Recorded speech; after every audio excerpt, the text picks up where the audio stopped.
Welcome to Cranked and Ranked, everybody. I'm a psycho old head. With me, as always, is Psycho Eddie. yeah, and we're not suicidal. We're not suicidal. We're lovely. I mean, we're not. We're not. We're trying to not be shadow banned. So to welcome to the ranking of unalived tendencies. Unalived tendencies.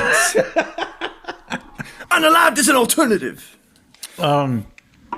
Anyway, hi Pew everyone. pew. Inside my head.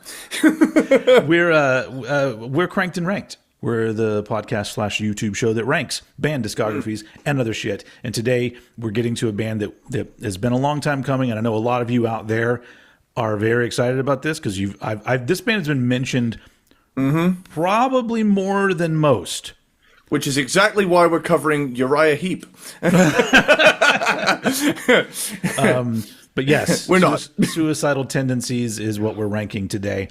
Yeah. Before we begin, though, like I wanted to, there's a couple things I wanted to read because on the last episode we did, which was our 2015 top 10 albums episode, I think I mentioned something about like, who's watched all of our episodes or, kind of thing. Yeah. And we got a nice comment from a guy that's been, watching for a while and I recognize the name and everything. And I just wanted to read this because, whenever we get comments like this, I always want to read it. It's from Jimmy Page. Not actually Jimmy Page. Jimmy Can Page. you imagine if it turned out to be the real Jimmy Page one day? Yeah. I really like Cranked and Ranked. I'm sure that's not his accent. I've been seeing these videos on TikTok where on the street, like a British guy's walking up to people saying, "What's the worst UK accent?" And almost everyone goes, "Birmingham." And I'm like, I don't know what the difference is. There was one girl that said Cornwall, and I'm like, fuck you. Yeah. I'm going to stick up for Team bloody Eddie. get out of here right now. But almost everyone says Birmingham, or is it Scouse? Is that one? Scouse. Scouse is the, Yeah. Anyway. Liverpudlian. Okay, Yeah. so this is from Jimmy Page 9540, and his comment said, I was fortunate enough to come across your channel about months before the start of this show, meaning Cranked and Ranked. And to my best knowledge, I have not missed a single episode of this extravaganza, Jesus Christ, since your debut Extravagina. with Nirvana. It is bewildering to realize you've accompanied me from high school through my bachelor's and master's degrees, and my educated shit. my educated prediction is that you will be right here with me when I'm done with my PhD. Maybe one day I'll even leave a comment as a working man. Hype is huge for ST. So like you don't think about those kind of things because we just love doing this, and so we just have been doing it, and it's been 5 years now or whatever. And yeah, if somebody finds us and they're in high school, they're all either in college, graduated college, or they've gone on to a career or whatever they're doing. And like, I like the idea of like people have these lives and they're, and we're like a part of it. And it's like, that's pretty insane. It's awesome. That is, honestly, it's easy to forget on the, we're both in front of our computers. I'm not shagging our own ass here, but we've definitely put some positivity in the world. This is one of the most rewarding things I do. I read the comments all the time, and I go through and I read them all, and it means a lot. After 5 years, I mean, holy shit, that is when I think about it. We've been doing this show longer than I was at secondary school now. Holy crap! Yeah, because that's a chunk of time, man. Holy crap! Yeah, because when we started, you were still in school. I had just finished uni. Finished. Okay. Yeah. Well, I remember saying to you, I was working on like my final assessment in the library, and I was thinking, God, I want to start a podcast. I've been listening to podcasts for about a year at this point, and I felt like I've listened to enough of these now that I think I'd know how to do it. And I emailed you. Oh, I did. I responded to you in a YouTube comment, or I emailed you. I think I emailed you. Yeah, when it was the actual podcast conversation, you emailed me. I remember that. Yeah, yeah. I emailed you and I said, hey, I had this really good, really fun idea to rank bands' discographies and compare our lists, and we'd call it Cranked and Ranked. And you know, Yep. to think we're over. Well, we're coming up on 5.5 years of doing this. Mm-hmm. Mm-hmm. And I don't see us slowing down. If anything, it just continues to, it just keeps getting better. Yeah, yeah. I mean, at this point, it's the flagship of the old head world for me. With a close second being, you know, old head radio now, because I love doing that shit. But yeah, so it's pretty crazy. And so like, so there's all these different kinds of people. I've been watching our stuff, and some have been in and out, and some came later, some started earlier and then pieced out, I guess, at some point. Who knows? But it's a nice little reminder. So, you know, anybody, if you ever feel like, you know, sending us a comment like that, just know that they're always appreciated, because it kind of brings everything back together of like, oh no, there's people out here that get something out of this. Even if it's just a distraction for 2 hours, but sometimes, you know, people have said that, like, you know, we help get them through some tough times because we're here and we have all this content now. So it's great to remember that, because, like, you know, we can get caught up in our own lives, and then it's just like, well, we're just ranking a band, but then we realize that, like, you know, some people probably look at us as, like, you know, a couple friends, because we're just here talking and they're here too. Dude, as an avid podcast, as an average podcast, we're professionals. Fuck. As an avid podcast listener, Okay. the confident, the God damn, I've forgotten how to speak. This is me doing bad podcasting. This is the comfort that a regular podcast can bring to someone. You know, I've listened to loads over the years. Podcast Croissant, Gus and Eddie, fucking Metal Up Your Podcast. All of these shows, you know, at parts, like, the last 5 years of my life have been some of the trickiest. But this podcast and other podcasts have, like, really pulled me through it. Yeah. So when I see other people commenting cool shit, like, we've got them through some stuff. I've been there myself, and I know what value lies in that. And at the end of the day, it may just be two friends talking on the surface level, but the comfort it brings to a lot of people is what I seek to get out of this, you know. And obviously it's like a weekly therapy session for us, because we get to vent about a bunch of stuff no one else knows about. Yeah, exactly. Yeah. And it's so funny to have seen this whole thing, because, like, when we started a podcast, it was already a thing where a shitload of people had podcasts. And wow, a couple white guys started a podcast in 2020. But now, like, 5 years later, it's even more annoying now, because every just rando celebrity has a podcast. It's like every time I literally just see everything is just I mean, some of them are like interesting or fun, but I'm just like, you guys already have movies or television or whatever it is your career is, and now you got to, like, jump into this where it's like there's so many podcasts. You're like, oh no, we need to do a podcast too. No, you don't. Yeah. You don't need to. Not to mention in on our riches. Not to mention all the, you know, the dude bro podcast culture, which that's ruining the fucking whole thing. Anyway, Anyway, thank you to Jimmy Page. I don't know I mean, I'm sure you probably told me your actual first name at some point, and I'm really bad with names. I forget my dog's names sometimes. His name's actually Pimmy Jage, but he's trying to keep it a secret. Well, thank you, Pimmy. And then we get really great emails like this. Now I'm gonna read you this email as it's written. This came through, you know, my email, the oldheadpodcast@gmail.com. If you ever want to send me an email, or you can go to oldheadnetwork.com, and there's like a contact section there. I got shit on the internet. Anyway, this is from somebody named Joseph. And here's the email. Hi, Cranked and Ranked team.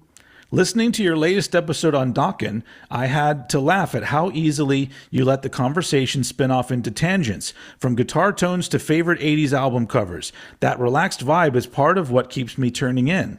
And it made me think of someone who would fit in with your open, curious, and music-loving style. Choked on the beer. So, okay, this person has said that they think that they know somebody would be good to be on the podcast with us. Okay. Cool.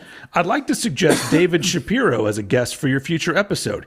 David is Regional Director of Wealth at Johnson Burnetti in Massachusetts and has been guiding clients through the world of investments for over 25 years. What stands out about David and what reminds me of your approach is how he takes something as intimidating as investment strategy and strips out the jargon, making it totally accessible. He's steered thousands of conversations away from stiff numbers to real stories using lessons from sports, family, and yes, even classic albums. He's got a genuine gift for rolling with the discussions, twists and turns, much like you both riff on music and pop culture. I think your audience would appreciate how David demystifies finance with stories and a conversational style. Let me know if you'd be open to connecting. Either way, thanks for consistently delivering episodes that feel like a great chat with old friends. How much of that do you? How positive are you that that's AI generated? I've been told in the past that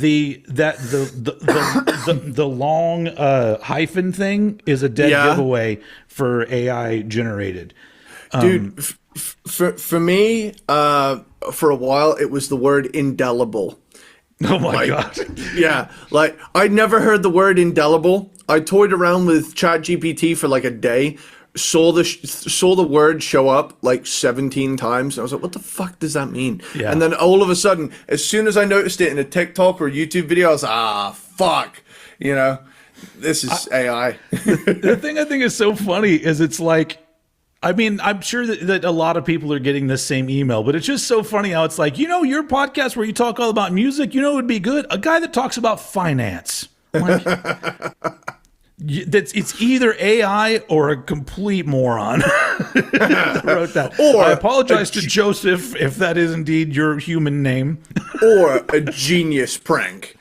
It could be a genius prank, yeah. Yeah, it's one of those three things. The real question is, should I just respond and be like, we'd love to have him on an episode? Dude, should we?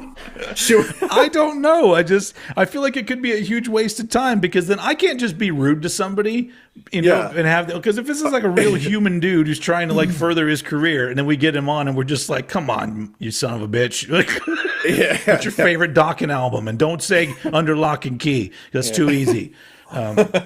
Anyway, I just thought that was hilarious that like, and they keep Don sending Dokken, me Jeff Pilson, Mick Brown. You got to fuck one, kill one, marry one. Go.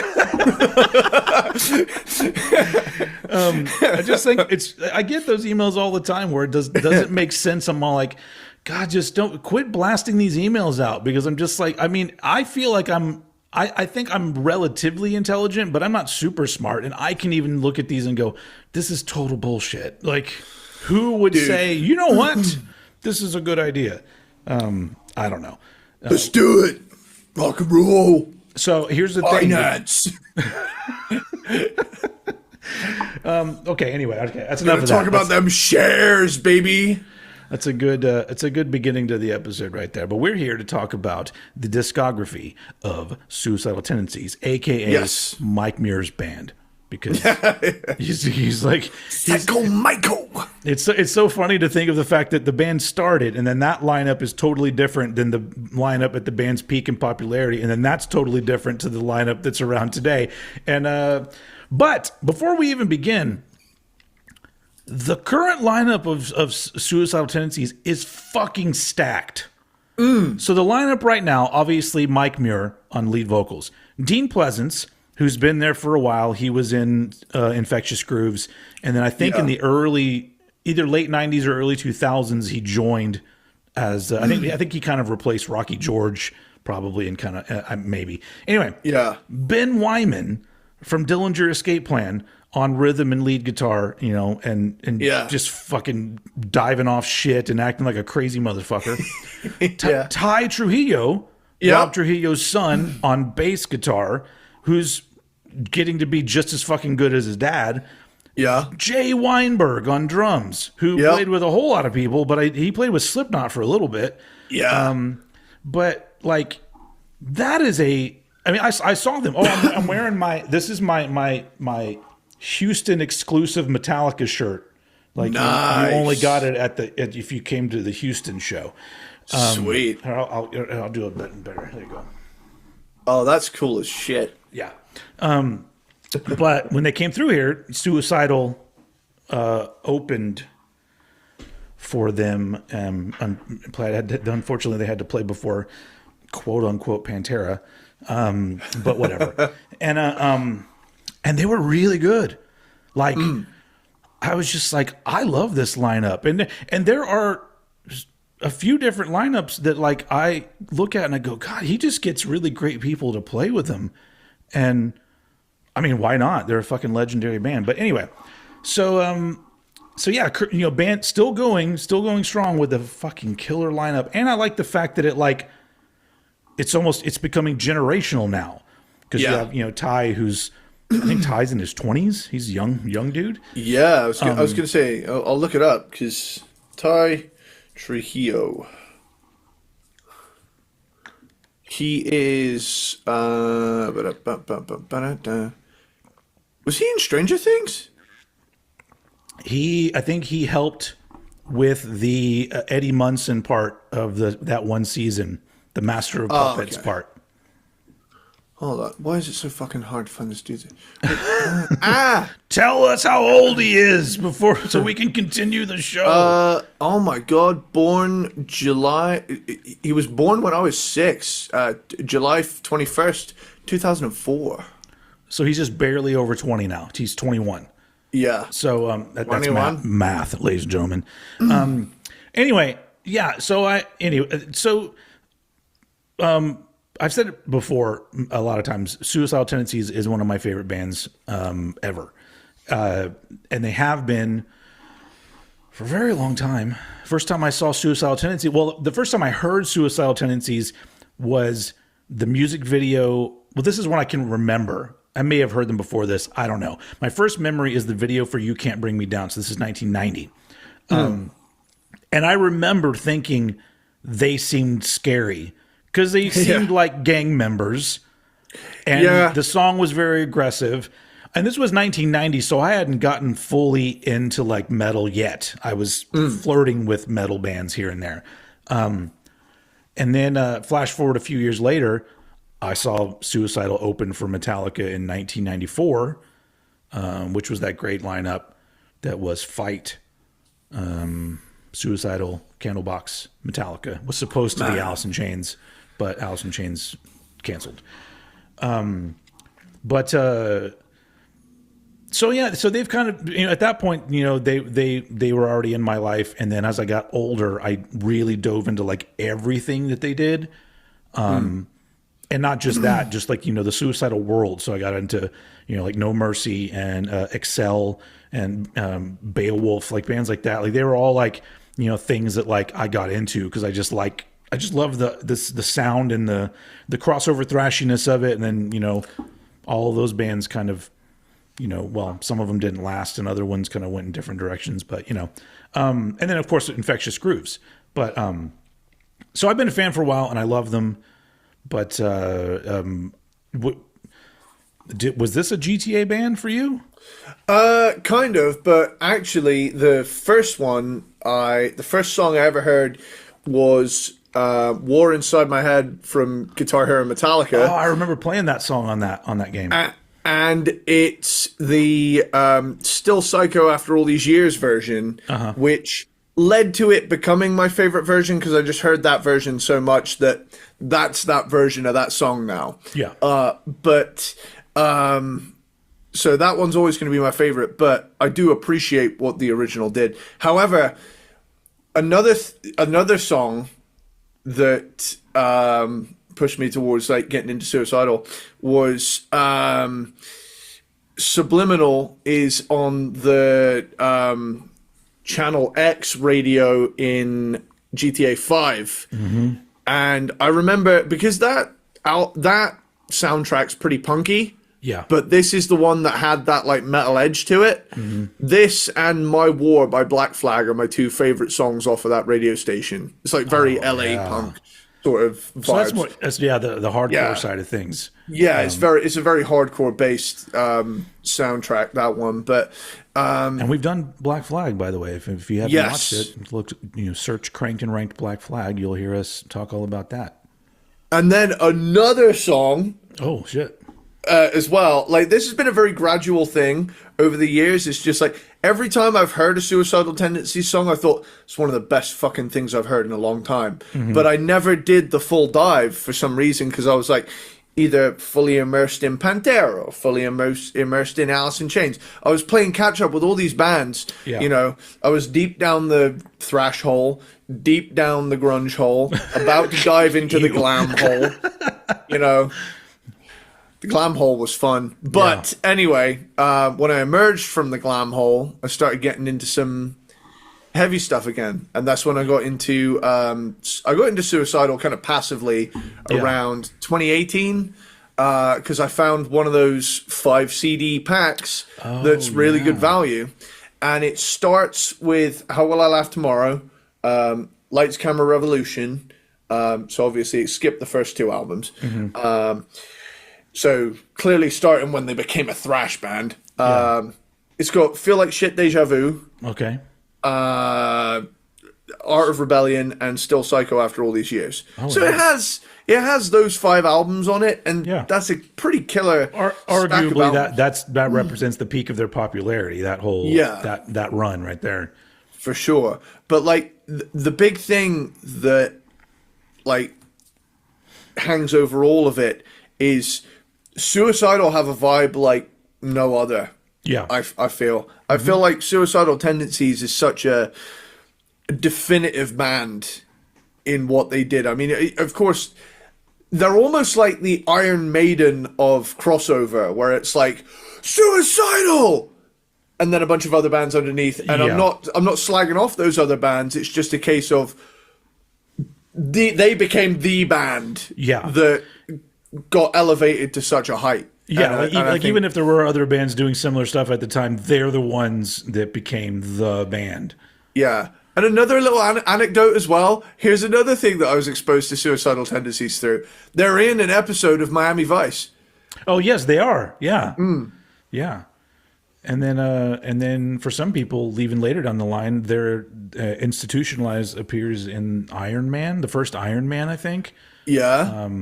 That's one. Hold on for just 1 second. Earlier, like I was saying, like, your get up right now reminds me of like 1990s Mike Muir. Like put your head up and do like a okay. So like right there, it you take the beard goatee combo off, and you look like 90s Mike Muir.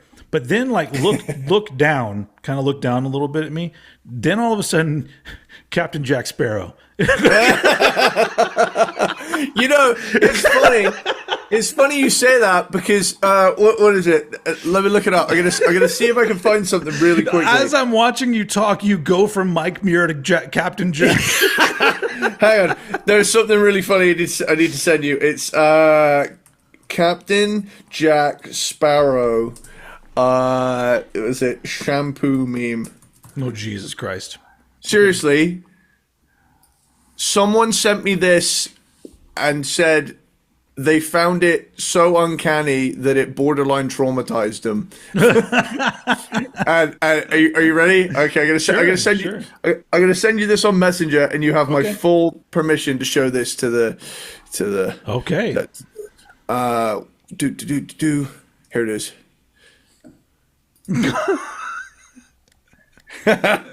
How fucked is that? That's uncanny, right?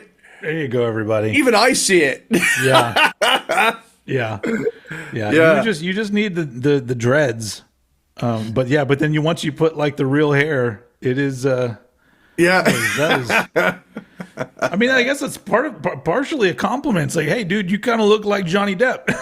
I did something recently that like hugely improved my self-esteem. And I thought to myself, I was looking at myself in the mirror and I wondered, why don't I feel like I'm rocking lately? And then I went in and I shaved these bits here so that the soul patch has a little bit more emphasis going into the goatee and the stash. It's very Vinnie Paul. It looks more deliberate, and that's what I like.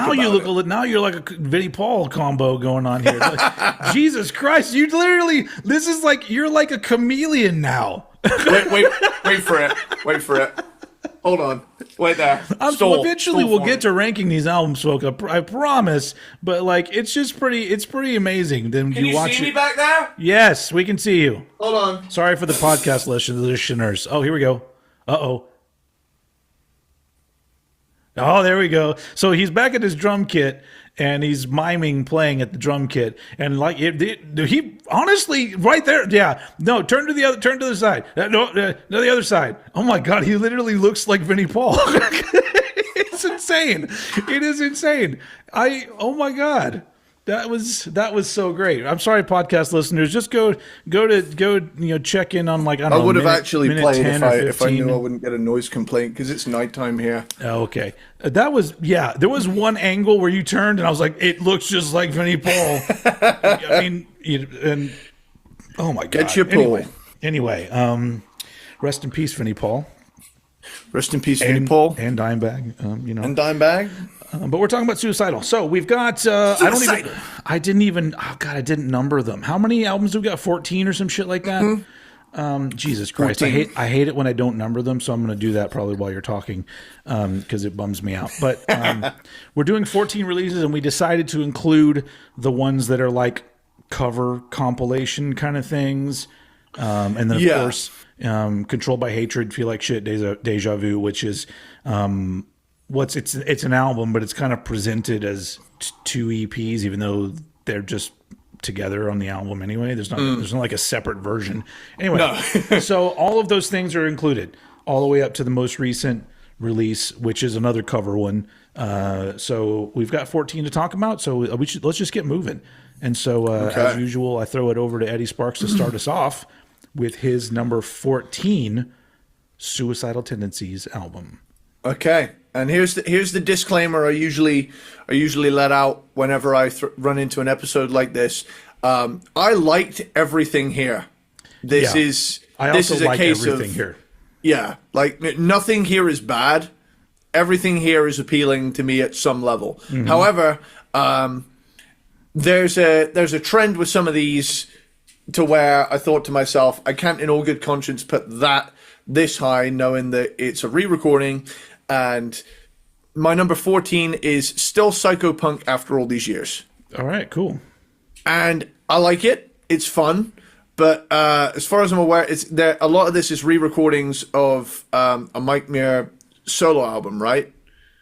I think. Yes. Features re-recorded songs of Psycho Myko's 1996 debut album, Lost My Brain, once again. Mm-hmm. It is a near complete re-recording. And considering I didn't get to hear the original of this, because I only learned that detail today, so I docked it a few points.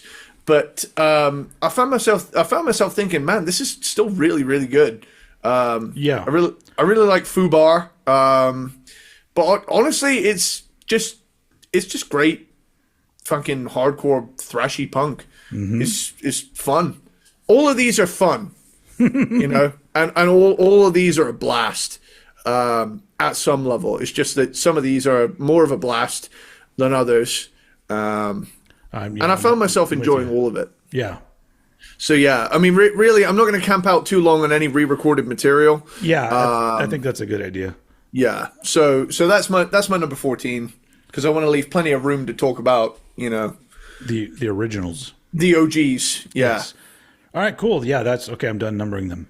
Quick thing, we didn't include the Psycho Myko album, did we? No. Okay, good. No, because it's not branded as Suicidal. No. Yeah. All right, cool. Mine's similar. My number 14 is No Mercy Fool, the Suicidal Family. Yeah, that one from That's my number 13. 2010. Really, this one is like this one at this point. It's just more re-recordings, and it's more re-recordings from Join the Army and No Mercy, which they had already done re-recordings of Join the Army stuff and No Mercy stuff. Really, the only like notable thing about this for me is that this is the last like full thing where Mike Clark is officially in the lineup of the band. He performs on another album too, but this was like, you know, the last one where he's like considered the lead guitar player in the band or one of the guitar players in the band. But it's just one of those things where, like, you know, we famously don't like re-recorded stuff. Yeah. And sometimes it makes sense, the reason why bands want to re-record stuff. Yeah. But I rarely like it better than the original. Yeah. Like I would recommend, if you haven't heard it, go listen to the No Mercy album. What's it called? Widespread Bloodshed, Love Runs Red, or whatever like that. So it's essentially like there was a band that already existed, which had Mike Clark in it, and then they needed a vocalist, and so Mike Muir joined that band, kind of in the middle of, like, you know, I think there was a period, you know, where Suicidal wasn't doing a whole lot, and then I think at that point he just kind of brought Mike the other Mike into into Suicidal, and then they re-recorded some No Mercy tracks for that one Feel Like Shit album. Anyway, so No Mercy Fool sounds good. They're obviously good songs. I like all these songs. It's just not very interesting to listen to or to talk about, when I would rather listen to the originals that these came from anyway. So that's my number 13. I will say the drumming on it is fucking mental. Who's the drummer on that? Eric Moore? Like a huge thing. Is he in the band in 2010? I don't really remember. Let me says here Eric Moore drums. Oh, okay. Yeah. Yeah. The drums on this particular release just blew my fucking mind. There's a lot of fills and chops in there that give me that what just happened. I love it feeling. Yeah. You know? Eric Moore, a really great drummer, but not only that. This particular fucking lineup: Mike Muir, Dean Pleasance, Mike Clark, Thundercat on bass. Because I don't know if you guys know who Thundercat is, but just do yourself a favor and look him up and listen to all his shit, because it's weird and fun and amazing, and he's an amazing musician. But he started off as a bass player in Suicidal, and I think he was pretty fucking young too at the time, and then he went off to do his own wacky fucking solo stuff. But that dude is a genius. And then, of course, Eric Moore on drums, who's a great drummer. See what I'm saying? See what I'm saying? That there's so many points where Suicidal has a fucking badass lineup, and you're just like, well, can't get any better than this. And then, like, you know, they'll do it again. But anyway, yeah. So So anyway, so we're supposed to be going quickly through these. That's my number 14, and your number 13. No Mercy Fool, Suicidal Family. To be honest, I said pretty much what I wanted to say. I just wanted to say the drums on this are fucking insane, but it's still re-recorded material. So yeah, okay. It's one of those things where when we're ranking a Suicidal Tendencies release, I want to give the OG shit the fair shot, you know? Yeah. Cool. So yeah, that's pretty much. We can move right on to your 12. Okay. No, wait. 13. Wait, yeah. My number 13 is still Psycho After All These Years from 1993. Okay. I've never liked this. It's not bad. I mean, on paper, they're re-recording classic songs with what I consider the peak lineup of Suicidal Tendencies. Yeah. So, but it was recorded like around the same time as Lights Camera Revolution, but the production isn't there. Like, I don't know what they did. They made it's drier, and it always just kind of bummed me out. I'm just like, something about this does not have the same punch or energy to me that the original songs have, because it's, it's a lot of it is re-recording what I consider one of the best albums ever made. First off, that's kind of fucking it up. But then there's some songs from Join the Army in there too. There's a couple from Join the Army. That's War Inside My Head, and I Want A Little Each Day, right? Yeah. Well, then there's I think there's one that was unreleased at the time. Don't Give Me a Nothing. Yeah, which actually that was the B-side. It's on the 12-inch. Yeah, it's on a 12-inch single or whatever. But it's just one of those things that I remember when this came out, and I remember seeing the new updated music video for the new Institutionalized, and I was just like, this is fun and all. It's got Bobcat Goldthwait in it. And I'm just like, but I just remember thinking, like, especially once, I don't know. We're going to get to how I feel about those albums, because all the albums surrounding that are just fucking great to me. And then this one is just like, it's great. But at the end of the day, it's re-recordings of an album that I would rather listen to anyway. So that's my number 13. Cool. I'm going to hang on to my thoughts on this album because it doesn't appear yet. But I do have a take that I think, even if you don't agree with, you'll at least understand. So sure. So my number 12 is Freedom. Okay. And I noticed that, on Spotify at least, it was actually like quite a popular release. I don't know whether or not it was like, one song that boosted it up. Maybe it was on a soundtrack to something. But for me, this is the first release, barring a re-recording, that felt like a little bit of a regression. In terms of, like, there's still a little bit of the funky bass in there, but all in all, I feel like from the debut through to Suicidal for Life, there are new things being added, and I felt like Freedom was the first one where I thought, I'm not hearing a progression here. I'm hearing more of a, whether intentional or not, stripping back of the more varied, adventurous side they'd begun to explore through the 90s up to this point. And for me, if you want, an updated version of punky Suicidal Tendencies a la 1999, it's got that. It's suicidal. Yeah. It's got that. It's got the vibe. It's fun. But for me, it was the first album that didn't completely blow me away.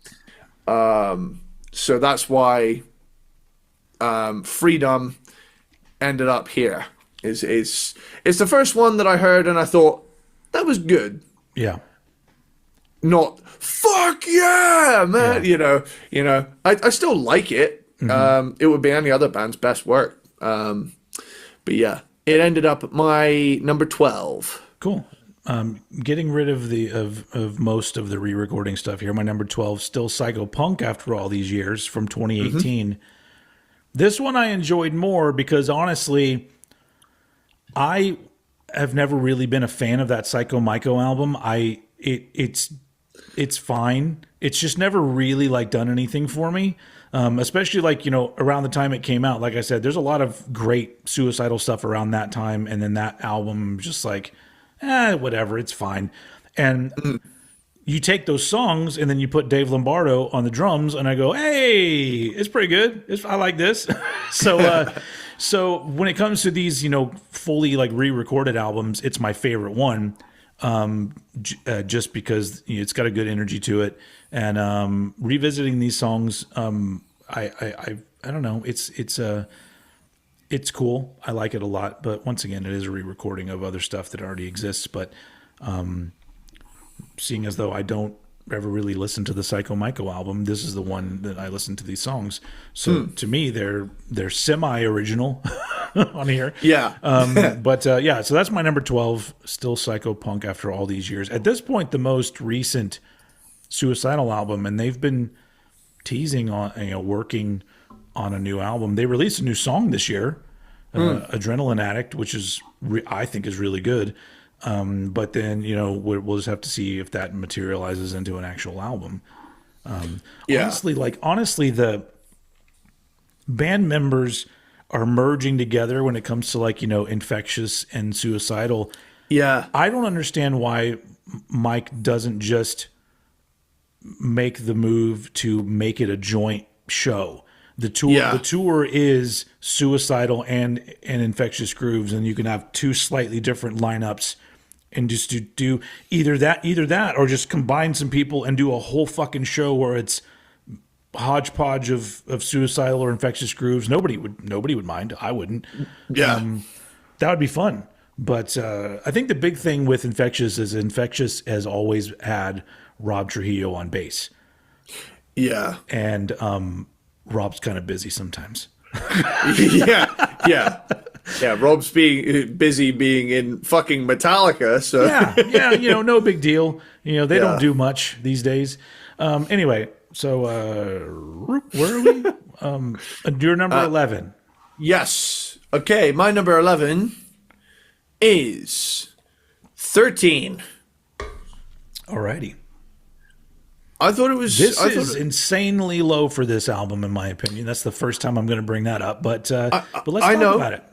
But this is coming from someone who's tackling their entire discography in one go. Yeah, and I'm going to say it. I like everything. Yeah, yeah. I've taken the time to dress up as Psycho Myko himself today. Slash Jack Sparrow slash Vinnie Paul. Yeah. You should just do next Halloween, just dress up as you are right now and be like, how many other motherfuckers are here dressed up as three people at the same time? Four technically, because I'm also Eddie Sparxx. Yeah. Yes. It's the ultimate costume. Quad man. So yeah, this one, we've entered the realms of it's fucking awesome, and it's varying degrees of fucking awesome for me. I mean this one is the first of like fully original material in quite a long time, isn't it? It's like 13 years. Yeah. Since then, and also it came out in 2013, and the album's called 13. That was around the time that there was a rash of bands releasing albums called 13. Yeah, and it was just like, come on, guys, do a little research. Yeah, Megadeth, Black Sabbath, Suicidal. Chill but I'm the pretty fuck sure out. the Suicidal one was the first of that bunch. I believe. Yeah. Okay. I think. Well, hold on, because Megadeth actually brought out 13 in 2011. So, and then Yeah. Which was a year later, right? Never mind. You're right. You're right. Okay, 2011. But I think Megadeth's whole thing was like, it's the 13th album, and how original. You know what? I don't care if it is their 13th album. I don't care. They won't obey. Right then. So, it's really, really, really good. And I thoroughly enjoyed it. I'm gonna make a prediction though that if you revisit this album a few times, you will start to feel like it should be higher up. Dude, you are talking to someone who has loved nearly every album here, Yeah. and I am just I'm living in the world of ST right now. It's a nice world to live in. It's great. Yes, yeah. In stark contrast to STD land, which is a completely different, far worse vibe. Yeah. I feel like sometimes those worlds have probably intertwined, but yeah. Just making an assumption. This one you gotta get some cranberry juice to battle the UTI. Anyway. Yeah. Anyway, I remember when I was younger in Austin and I was playing in bands and stuff. I just remember that there was a fucking a punk band, and these were nice guys too, but they were called UTI, and they were like under the influence. I'm like, no, it's not. Your band's not called Under the Influence. It's called urinary tract infection. Yeah. Dude, that's epic. Yeah. Anyway, Dude, they were cool guys, though. Tell you what, I've actually got a hilarious story about the initials STD. So I was driving once, and some dickhead in some sports car that clearly daddy bought, because the dude who was driving it was way too young to own a car this nice. Yeah. This motherfucker either has so much self-awareness that he's a legend, or is the biggest dickhead alive, because he had a private plate that said L-I-L, as in Lil, pardon me, STD. Oh, jeez. Clearly meant to say Lil Stud, but it just said Lil STD. And it's like... He didn't know. He didn't know, did he? He didn't know. Yeah. And nobody was going to tell him. Yeah, no one was going to tell him. Poor guy. Yeah. Yeah. Well, rest in peace, Lil STD. I don't know where you are now, but that's my SoundCloud rapper name. Where were we? Oh, you were talking about 13. Are you done with 13? Yeah, I really liked it. And I'm sure my list will move around, but this is what I was feeling today. Yeah, I feel like mine's moved around since I did my solo ranking 4 years ago, 5. No, it was prior. It was prior to us starting Cranked and Ranked. So it's been probably 6 years ago that I did my ranking. If I remember correctly, I think the Suicidal video you did was where we first spoke. That may be the. Thinking back, that may be the first time you responded to a comment from me. Full circle, guys. All right, well then let's continue. My number 11 is World Gone Mad from 2016. The most recent, my number 10. Oh, sweet. The most recent original album, Dave Lombardo on drums. That being said, this is really the only one that I have kind of a gripe about of the original albums, because like I enjoy this album, but the songs are kind of forgetful. And they re-recorded a song from 13 at the end of this album, and I'm just like, well, that didn't need to happen. But once again, they like re-recording their own shit. I say they, I mean Mike. But so this album was like, when it first came out, it was a lot of fun, and Dave Lombardo sounds great on it. And I just remember listening to it and going like, oh yeah, this is a really fucking cool album. And then like, you know, as the years went by, every time I would go to listen to it again, I'd be like, I don't remember it. These songs, even though they're really repetitive. He repeats a lot of the same shit in a lot of these songs. They're not memorable, and it's weird because this band is really good at creating really memorable stuff out of a hardcore metal, thrashy, whatever they're doing. But yeah, World Gone Mad is like, the songs are the thing that brings it down for me. But, you know, once again, the lineup on it is fucking great. And so it's Raw Diaz on bass, who is now the bass player of Korn. Nice. And now, that being said, like, I saw Korn with Raw on bass, and he did a fantastic fucking job. But that's a band, it hurts my heart that Fieldy is not in that band. Yeah. Like, that guy fucking rules, and he was so integral to the sound of that band. And I'm still a Korn fan. I'm still going to be here for whatever the fuck they do. If they record another album and Raw Diaz is the bass player, I'm fully on board. But god damn it, I miss Fieldy. Another bandana dude. Yeah. Anyway, and we did Korn before. Look up Cranked and Ranked Korn. That's been a while. I feel like Korn was like 3 years ago or some shit. Yeah. Dude, I've just had a fucking genius idea. How have I never thought of this before? You're gonna have Korn for dinner. No. Okay. I'm gonna start a band called Cornwall, and it's literally just it's just gonna be like a nu metal tribute band that just fucking terrorizes the Southwest. And you could like alter the lyrics to include a little bit of Cornish slang, and then also always have a food truck selling Cornish pasties. Yeah. It's instead of "Are you ready?" it goes, "Are you right?"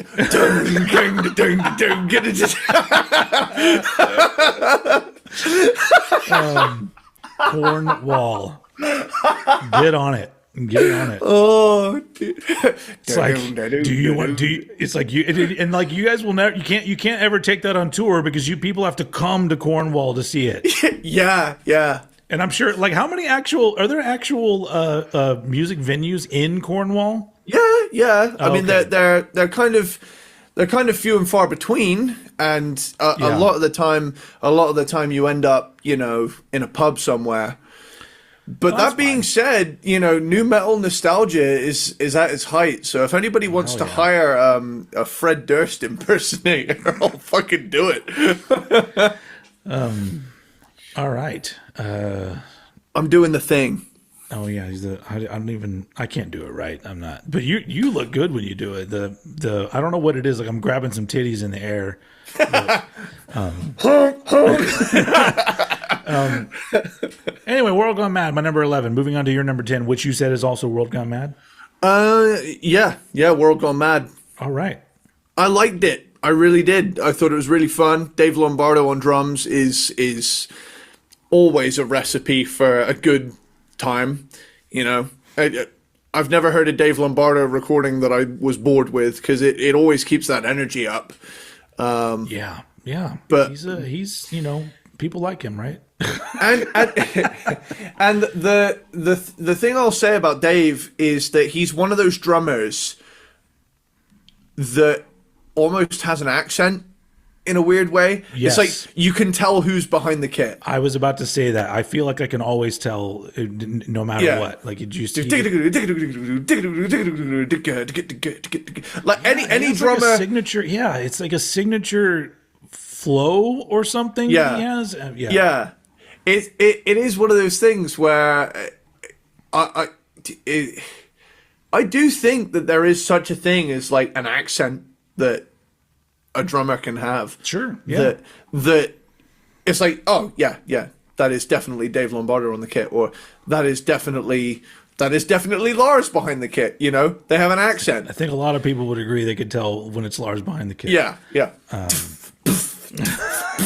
But it's got that backbeat, and that is Metallica. Metallica doesn't need to be Slayer. And he like is one of the few drummers that consistently does the snare with the crash on the one.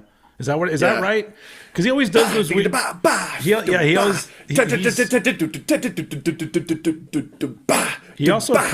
always puts a crash in odd places. Yeah. And never crash on the one. Yeah. And I love Lars. Oh wow, I love Lars too. Hi Lars, come on to our show. We need an email from Metallica saying, who would be great for your show? Lars Ulrich. But he's only going to come on and talk about finances. First, what you got to do is you got to buy a bunch of fine art. And then you got to sell it. You got to diversify your portfolio. Okay. I don't even know what that means. It's just a saying that, that I heard. Anyway, are you done with World Gone Mad for your number 10? Yeah. Cool. My number 10 is Controlled by Hatred / Feel Like Shit, Deja Vu from 1989. Now, this is an absolute... shocked that this is this low for you. It's because it's 2 new songs. It's literally No Mercy covers and then like another version of How Will I Laugh Tomorrow and then 2 newer songs. Now let's be fair, like I enjoy the fuck out of this album, but I could not in good conscience or whatever the word is put it higher than 10 because I'm just like, so many of these other ones have like original shit that I just fucking love. And then this one, I love it. And it's from like a peak era Suicidal Tendencies, but it's, you know, to be honest, like I heard this before I heard the No Mercy album, but once I heard the No Mercy album, I'm like, okay, well, I'd rather listen to this anyway. But yeah, it's just it's good shit. But once again, it's barely an album to me, comparatively speaking. So I just feel like it needs to go lower down. But that's how my own brain works. But I do love it.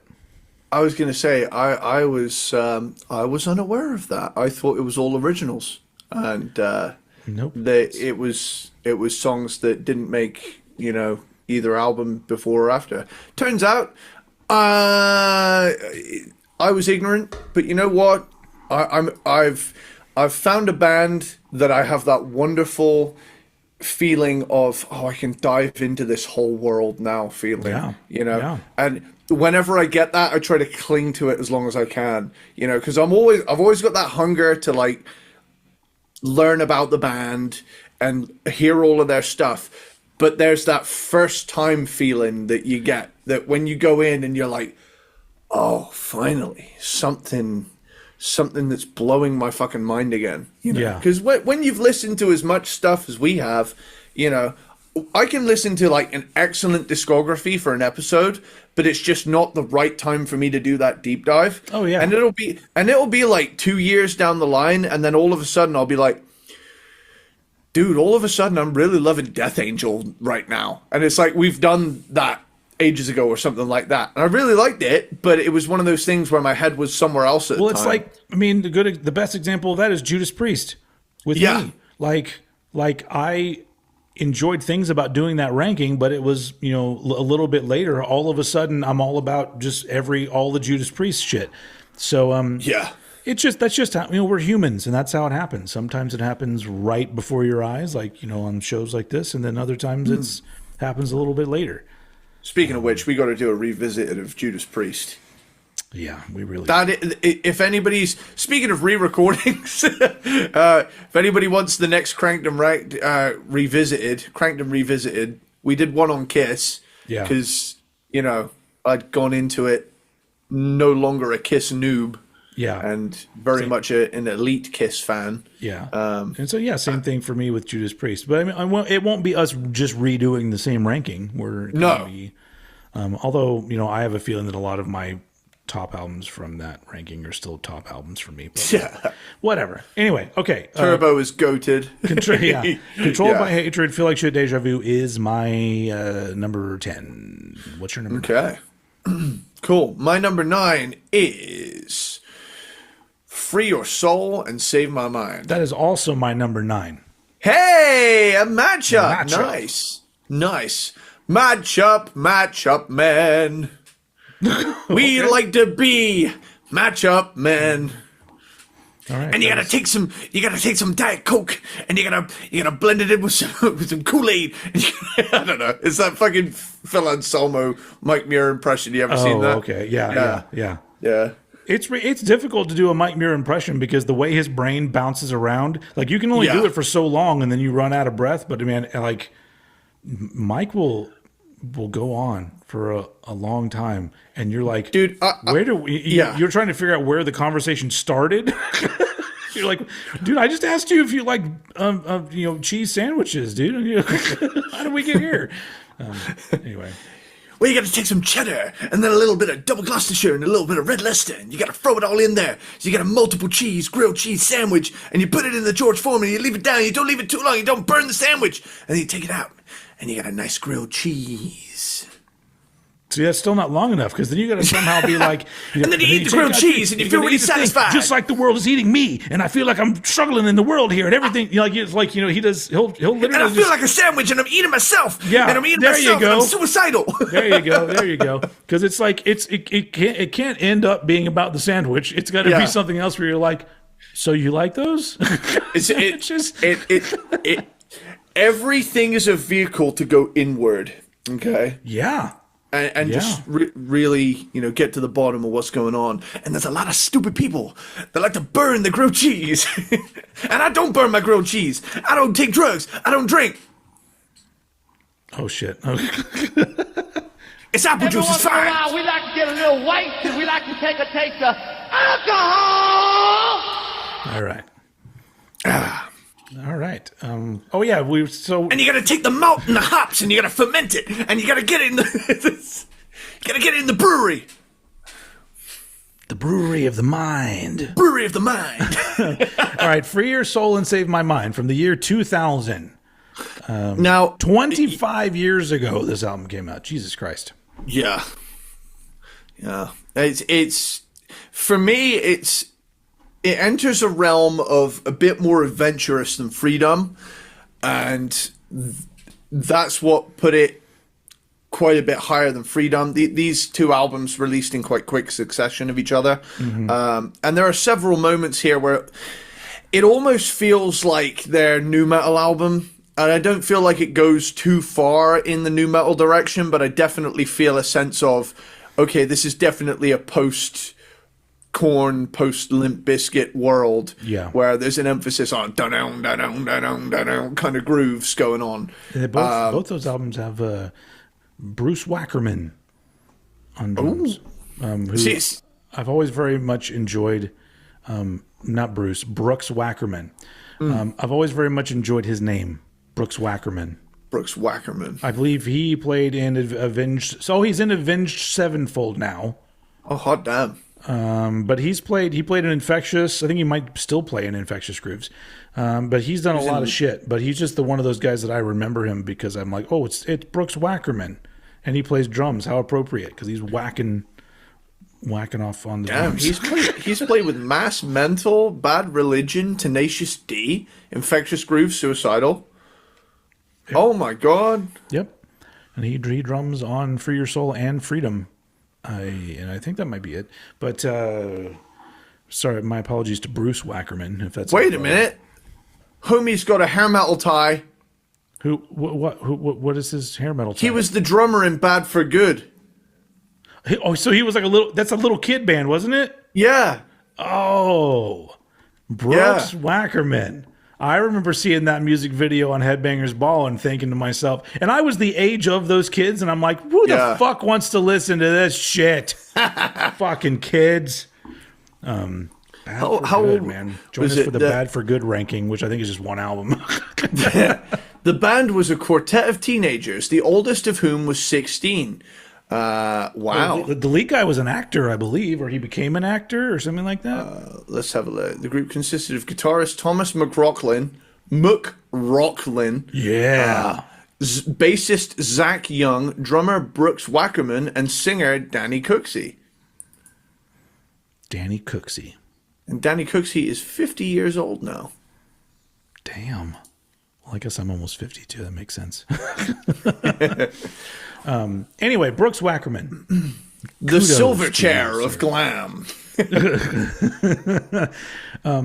I think Silverchair were younger, right? Silverchair, when they were 15. They were teenage. Yeah, they were around that age when they started, or when they put out the first album. Anyway, Free Your Soul, Save My Mind. The one thing that I do like about it is it's varied, which I liked. It kind of went back, because Freedom got a little more straightforward in a lot of ways, but then Free Your Soul, Save My Mind. All of a sudden, there's these different kinds of songs, and some of the songs are fucking great, and then some of them are just kind of okay. I have never liked that pop songs song.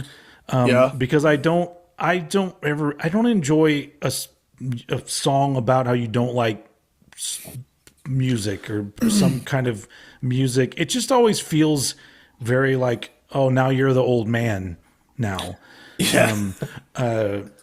But to be fair, this is way back in 2000, and he already hated Puff Daddy according to his lyrics. Based. So he was on the right track. To be fair, I also hated Puff Daddy because I was not a fan of that era of hip hop music because it pretty lame in my opinion. Anyway, but yeah, you can throw your 2 cents in. But like I really enjoy this album, but it's not perfect. It's got things in it, but I'm like, this could have been left out. But I do like the variety of songwriting on this album and the performances, obviously. The way you wrapped that up basically summed up how I feel as well. It's like it's nowhere near perfect, but I like the variety. And for me, when a band has a trajectory that follows, we started out as like super stripped down and got really adventurous. I'm 100% behind that, you know. But when and maybe it's a me problem, but whenever there appears to be a regression, like Freedom felt like to me, it hits me a little bit because I think, I'm having another. How do I explain this? I'm having another GTA 4 moment after playing San Andreas, because like, you know, San Andreas was so varied and so crazy, and GTA 4 brought things back to like they rebooted the universe again. But it was like, okay, once again, there's only one city. It's very detailed and very realistic, but it's less over the top, and the story's grittier, and it's like, oh, but I like having a jetpack, you know. You know, it's that feeling of I get why you did it, to get back to your roots a little bit. Yeah. But if I'm coming in at this point, you know, fucking 42 years after your first album, listening to it in sequence, it's like, man, this one, not bad, but not blowing me away. Yeah. So I get that. Yeah. Whereas Free Your Soul and Save My Mind, that one brought back the variety that I liked. So yeah, pretty much that is my 2 cents. Maybe it was 3. I went on a little there. It was just some change. Who knows? Yeah, it's a handful of change right there. Yeah. And so, well, I'm gonna hop off that because my number 8 is Freedom from 1999. I really like this album. And I think it's because I've heard it enough times now, because I do agree. The first time I heard this album, I was kind of bummed that I'm like, oh, okay, they're trying to make another hardcore album, or an album that's a little more like hardcore punky or whatever they're trying to do. But the more that I've listened to it, the more the songs have really like popped out to me, and I absolutely love this album. And I think it's the first one that has Dean Pleasance on guitar. But you know, I do miss it leaves out some of the groove, which I wasn't that big of a fan of. But even though it's like straightforward, it's really energetic and it's really enjoyable, and it's got some songs that I just absolutely fucking love. And so it's really grown on me.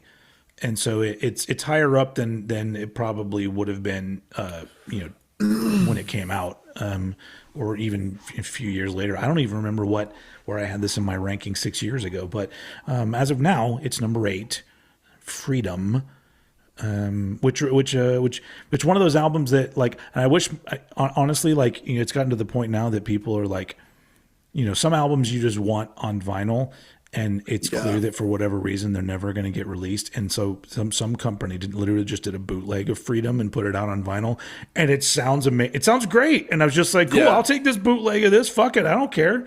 Fuck it, do it. Yeah. So sometimes these days, I don't know. I've noticed very recently as a person that listens and buys a lot of vinyl all the time.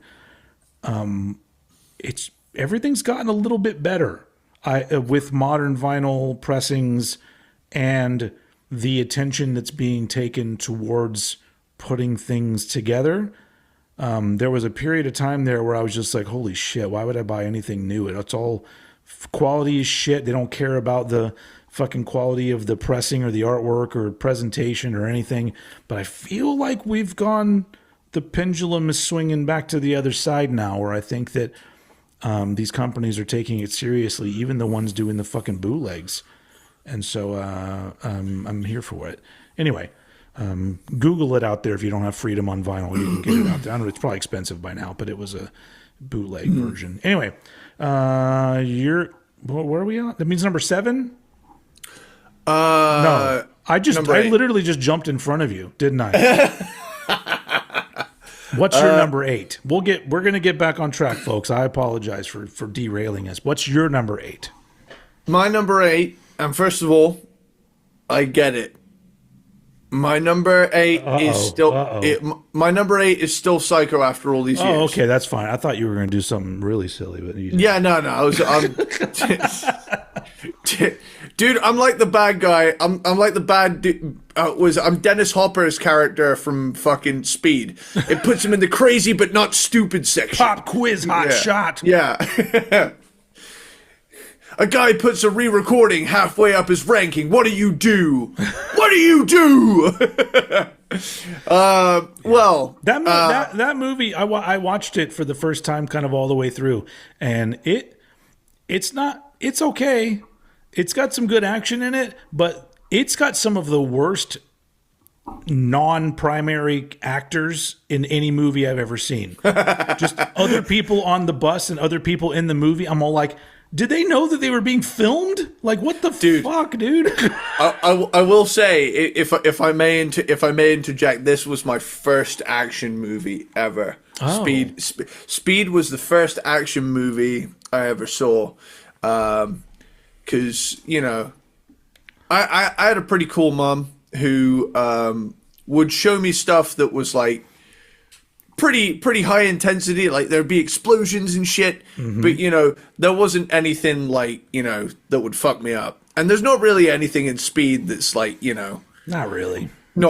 I mean, there's one part that she would always fast forward, like the part at the beginning where Dennis Hopper just fucking nails a guy in the head with a screwdriver. Yeah, that is pretty gory. That was the one thing she would skip past, but it's like, dude, I've played Grand Theft Auto at this point. I'm 8 years old. Let me fucking watch it. Well, she would fast forward the credits because that's like the goriest part. Yeah. But then literally as soon as she leaves the room, I'd fucking rewind it and press play just to see it go. Yeah. But it's... She tried her best. She tried her best, but at the end of the day, there's no hardcore pornography in Speed. So I'm unfortunately. Yeah, unfortunately. I mean, now I'd put loads in there, but frankly, no. Yeah. Where was I? Anyway, Speed, great movie. Still Psycho after all these years. Yes, this is where we are. You're number 8. Yes. So this, I understand, is a re-recording, and it's re-recorded versions of songs by Suicidal Tendencies.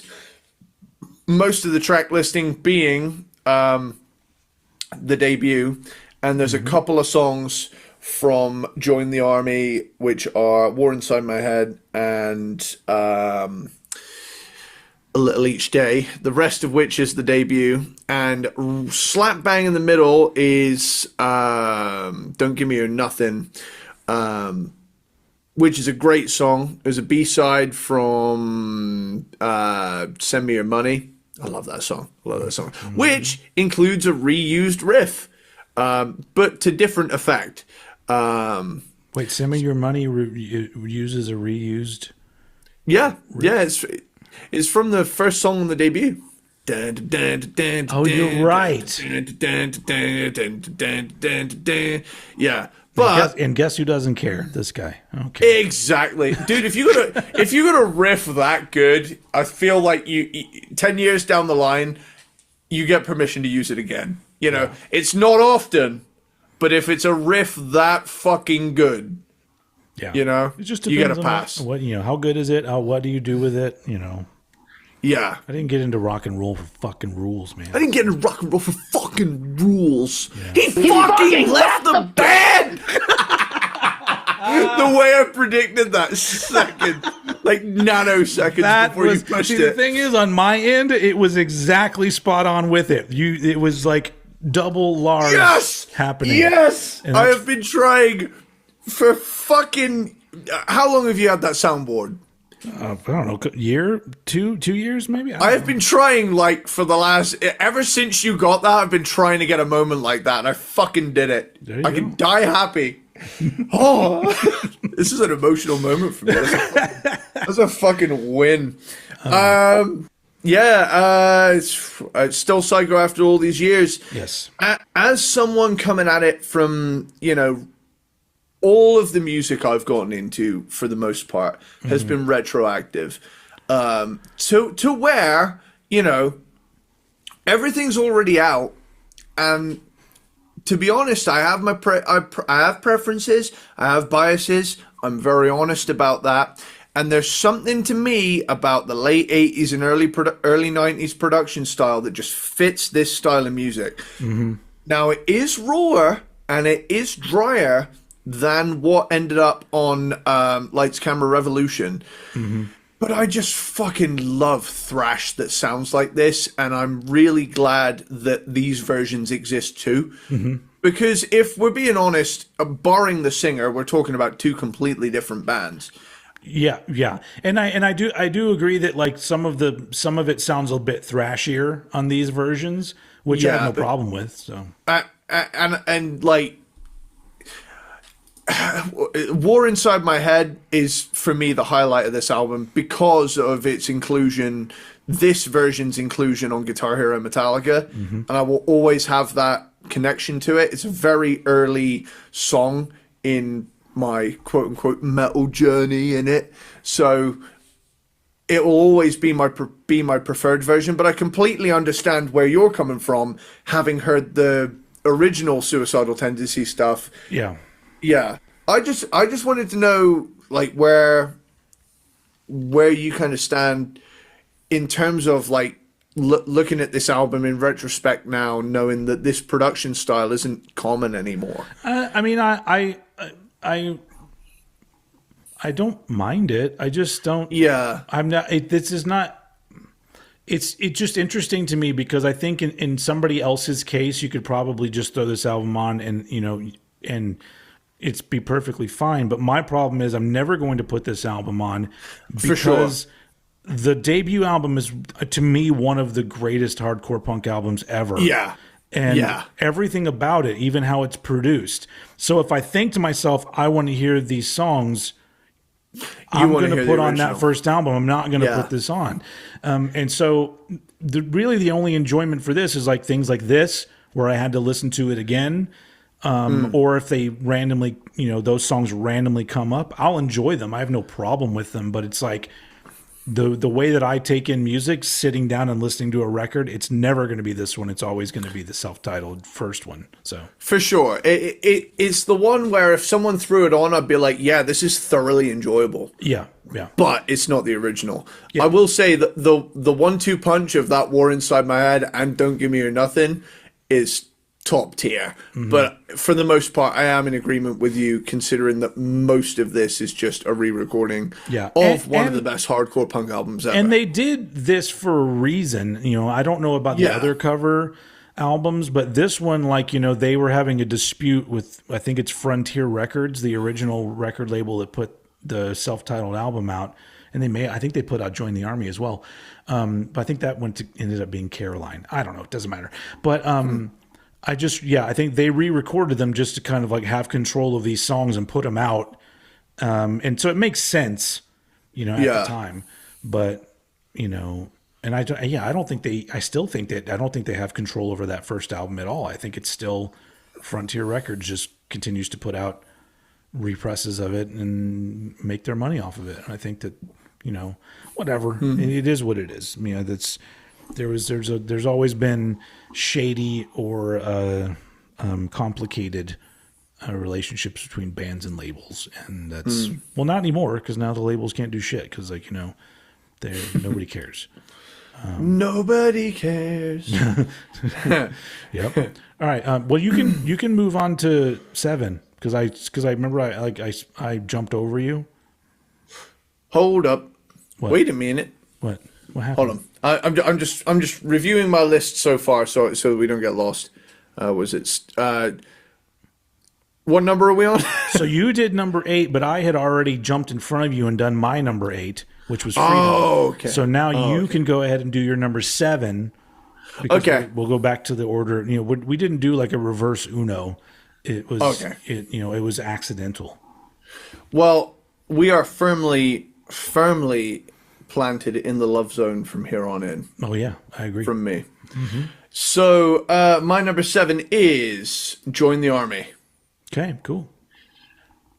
I really like this. I love this. I think it's great. I think that this one is an interesting one because it has one foot in what they were doing and one foot in what they were going to do. Yeah. And it's one of those transitional albums where they're kind of figuring out what they are. They'd come out with this, I'm going to say it, seminal hardcore crossover thing. And then 4 years later... Yeah, 4 years later, yeah. 4 years later, there's this album. And considering that this is a band at the time in the 80s, that's a huge jump. They skipped out the entire like mid portion of the decade. Well, at that point, Mike was doing, I think they were called Los Locos. Yeah. And then, of course, he did No Mercy as well. And so, yeah. And then, yeah. So there was stuff happening. And that was around the time that like he had started Suicidal Records.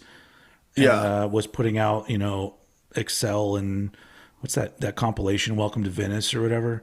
That's one of those things. It's like, that's a grail out there. Anybody have a vinyl copy of Welcome to Venice? They don't want, and they'll just send it to me. You'll get my utmost respect, and I will talk all about you on my videos. So anyway, go ahead. Hell yeah. Yeah, do that. So this to me, this album particularly feels like a huge step in, well, not necessarily a huge step, but it's definitely a step in a more metal direction, but it doesn't quite go all the way. Mm-hmm. It still has one foot in the hardcore thing from the first album. So if I was going to point to any album being a transition in this discography, it's going to be this one. Yeah. I mean, the musical style, it runs the gambit of that punky stuff, and then, the more double kicky, tremolo picky, more technical stuff, but it's still produced like a punk album. Yeah. It's not produced like a metal album. It doesn't sound like a metal album. I'd say like the songwriting's metal, but the presentation is punk. Yeah. And I think that's the best way to come at it with this one, because I remember hearing this album for the first time and being kind of flabbergasted, because I knew the only song I knew off of it was War Inside My Head. And I was like, oh, right, well, they did a punk album in 1983, and from that point on, they were a thrash band. And then when I turned this album on for the first time and it didn't sound like How Will I Laugh Tomorrow, I thought, here, hang on, what happened? Hang on. Yeah. What's going on here? And then I looked into it, and turns out I'd heard the re-recording. But this album, upon revisiting it, is thoroughly enjoyable, and it points to it's a point at which in their discography they're figuring something out, and it's a really interesting listen above all else. I think this is probably the most interesting album in the discography, because it's kind of half and half. And it's cool. Yeah. And there's no other album really like it in their discography. So, yeah. Before I ramble too much on this, it's kind of... It's 50% punk, 50% metal. And, yeah. Sweet. Most notably as well, people always point to what's the crossover point between metal and punk fans? Motorhead. And people always say Mike Muir sounds like Lemmy on this album, so I think this may be the exact point at which punk and metal crosses over. Okay, yeah, you could be right. Potentially. Yeah. Cool. All right. Well, getting back. Do I sound weird? All of a sudden, like I'm hearing myself in my head, and I'm like, what is going on? Anyway, okay. I hear voices.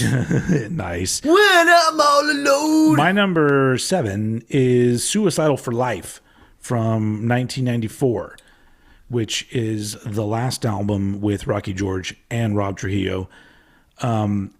This one gets unnecessary flack from some people, and I've never understood why. It's less adventurous than Art of Rebellion, more kind of a heavy, aggressive groove kind of thing. And then, of course, Mike's lyrics on this album are Well, some of them are kind of silly, and then some of them are really good. But there's kind of like a I don't give a fuck kind of thing, and he's really leaning heavily into the I don't give a fuck side of lyrics. There's 4 consecutive songs with fuck in the title. Yeah.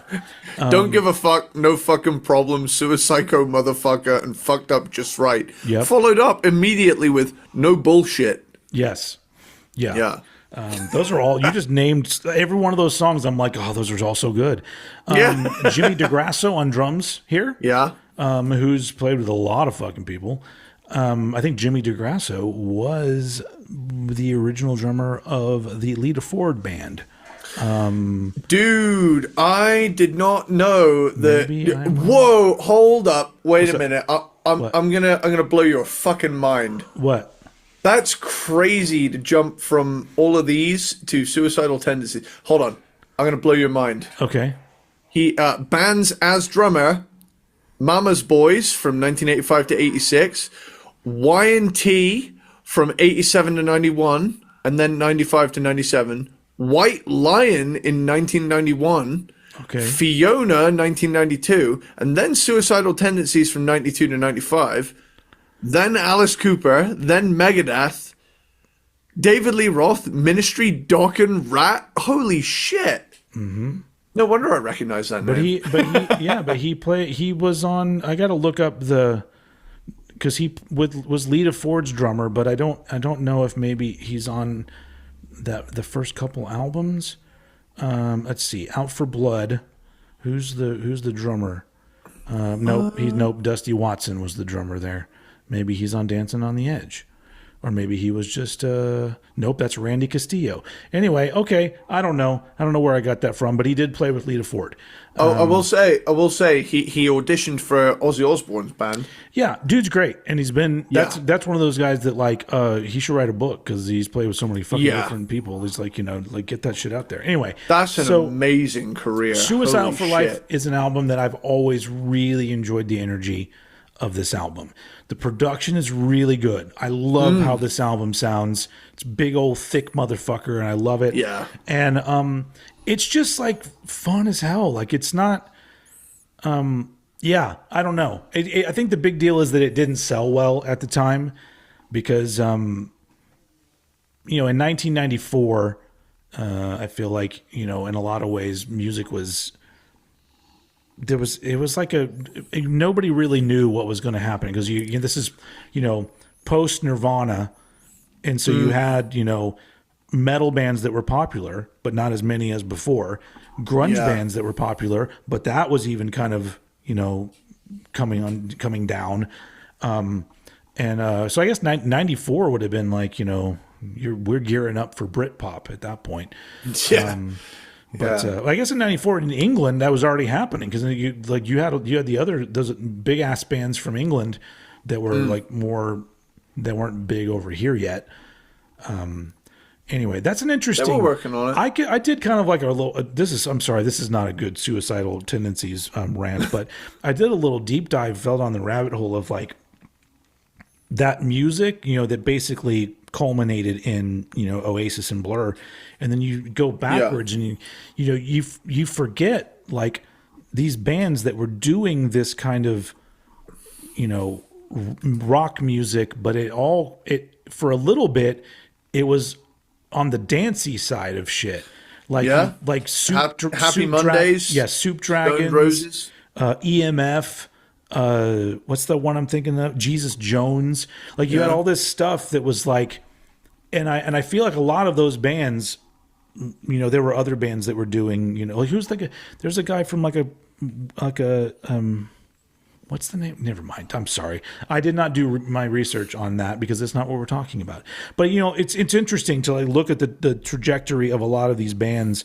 I guess you could say that kind of like, started going with like Joy Division like way back in the 80s, but then it ended up moving into this direction of these bands.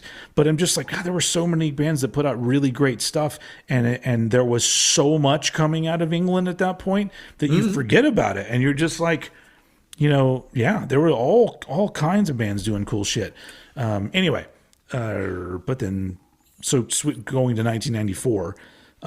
Suicidal for Life just did not connect with the mainstream audience, and so it ended up very quickly being one that you would regularly see in the cutout bin by the mid to late 90s. That album was always in the cutout bin. Dude, I wish you would always see that weird, awkward album cover. Because it's like, that is one of the most what the fuck album covers. Because it's like, huh? I just want to know, what was the idea? And because, like, why is They're gonna put me in a really tight corridor, and the corridor is like a portal to my mind. Yeah, the corridor. I'm trying to widen the walls. Yeah, I'm trying and to be more open-minded. It's everything about it, from like his confused look, like he didn't know he was doing an album cover shoot right then, and then he's got like the jersey, but then he's got fucking overalls on that are like folded down, like he's got the overalls have been unbuckled, and he's just got the flap of the overalls in front of him. It's just such a. The album cover didn't help the album at all. No, like it doesn't. It's very it looks like weird. a bad rap album. It's very weird. And that's one. If I ever got a chance to sit down with Mike Muir, that's one of the things I'd be like, can you walk me through that album cover? Like, why? Can you imagine if he turned around and said, "Yeah, I wasn't even expecting to have my photo taken. They were just looking at me." It literally is like he was walking one way down a corridor to go get like a snack, and somebody went, "Hey, Muir, I fucked your mom last night," and he's like, "Huh?" Yeah. What the fuck you say? Boom! Suicidal for Life album cover. I'm pretty sure there's a photo of me at one of my old jobs. That I can replicate that fucking album cover with. Hold on. It's so just... I'll do it another time. But okay. Someone took a photo of me turning around, and it's me like, I'm wearing like a high vis jacket. It's just one of those album covers that I would like to know why it became that and who approved it, because it's the only thing about that album that I go. But now I enjoy it because I look at it and I giggle at it. But I feel like, oh man, I feel like the album could have been more successful if that wasn't the cover of the album, because it doesn't really like reach out across the. I mean, maybe they were trying to alienate people, like fuck you and your mainstream music or whatever. I don't want to be a rock star. Yeah. Anyway, Mike Muir. Suicidal for Life is my number 7. I love that album though. We're already in the area where I fucking love all these albums. Yeah. So this is the good shit. That leads us to your number 6. I normally mention this before we go into it. My number 6 is also Suicidal for Life. Oh, sweet. All right. And it was the first Suicidal album I heard all the way through. Because I don't like it when I'm out of coffee. It always bums me out. You can make another coffee. No, I'm not going to leave and brew another pot. Everybody just sit here and wait. Okay. I'm not even going to cut. I won't even cut it out. I'll bring the coffee maker in here, and you guys can just watch it brew, and then the people in the podcast world can just hear the weird, all that shit. Anyway, my friend, this is probably the naughtiest thing I ever did as a music listener. A friend of mine back in school had a flash drive with a bunch of illegally downloaded albums, and I didn't know the economy at the time. Oh shit! I know it's bad. I didn't know jack shit about this at the time and the effects it had on the music industry.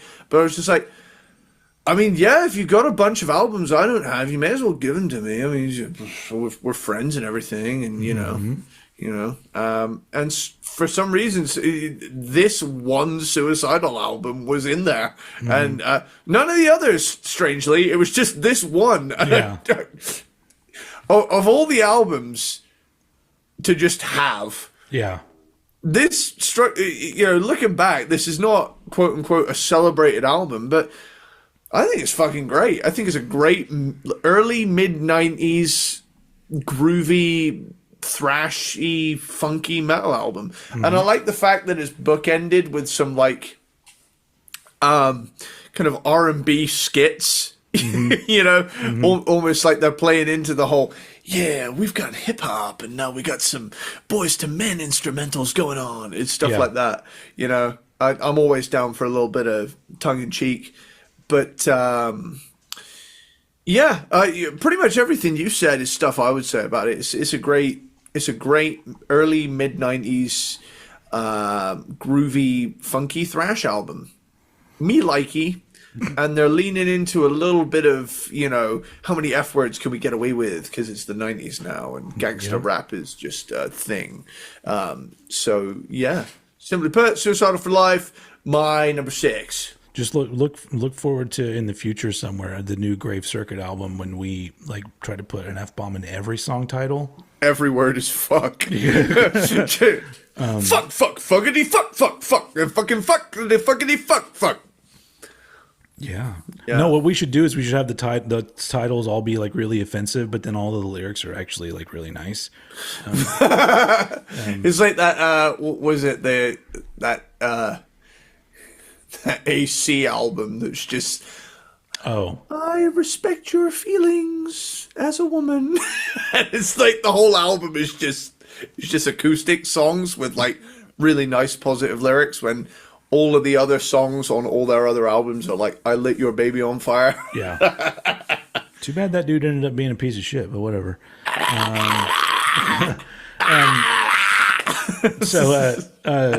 My number 6 is Join the Army from 1987. And cool. I agree with you. Very transitional album. You can tell that like, Rocky George coming into the band brought some metallic flavor, but also you've got Mike who's trying to sort of expand the kind of vocals he does, and it kind of leads him in this weird area where he sounds very different than he did on the first album, and honestly sounds different than he does on the next album. I do really like this album, but the only thing about this album that's always kind of bummed me out a little bit is the production. It always felt like it lacked a little bit of energy that I feel like it should have had punchier production. But that's just a really small gripe for this album because it's really enjoyable. I've always really liked the album cover because it's just like, I don't know. I love the old school painted album covers, especially when they just take an idea and they're just like, you know, let's make this fucking crazy. It's like a Rambo caricature. It's like, like a Rambo, but also like it looks like a crazy homeless dude at the same time. Yeah. But it's just a really cool, it's really the whole thing about it. It's got classic album written all over it. I mean, you could argue that the perception of Rambo in the first movie was a crazy homeless man. So that is true. Yeah, that is true. Yeah, man, how quickly they changed the theme of those movies. From that first one. Although to be fair, the second movie he did get fucked. He was getting fucked over by somebody again, just in a different way. Yeah, but I feel like Rambo 3 is the zone where we enter America. Yeah, fuck yeah, yeah. Well, I still love his hair in that movie, so I'll forgive him. I would say that Rambo 3 is peak Stallone. Like everything about how he looked, it was just like fucking pure badassery at that point. Dude, that line where Troutman goes, "What do you think, John?" Fuck him. Fires that fucking grenade launcher M203 fucking round at that Russian truck and just blows it to smithereens. Fucking love that. Yeah. Anyway, that's one day.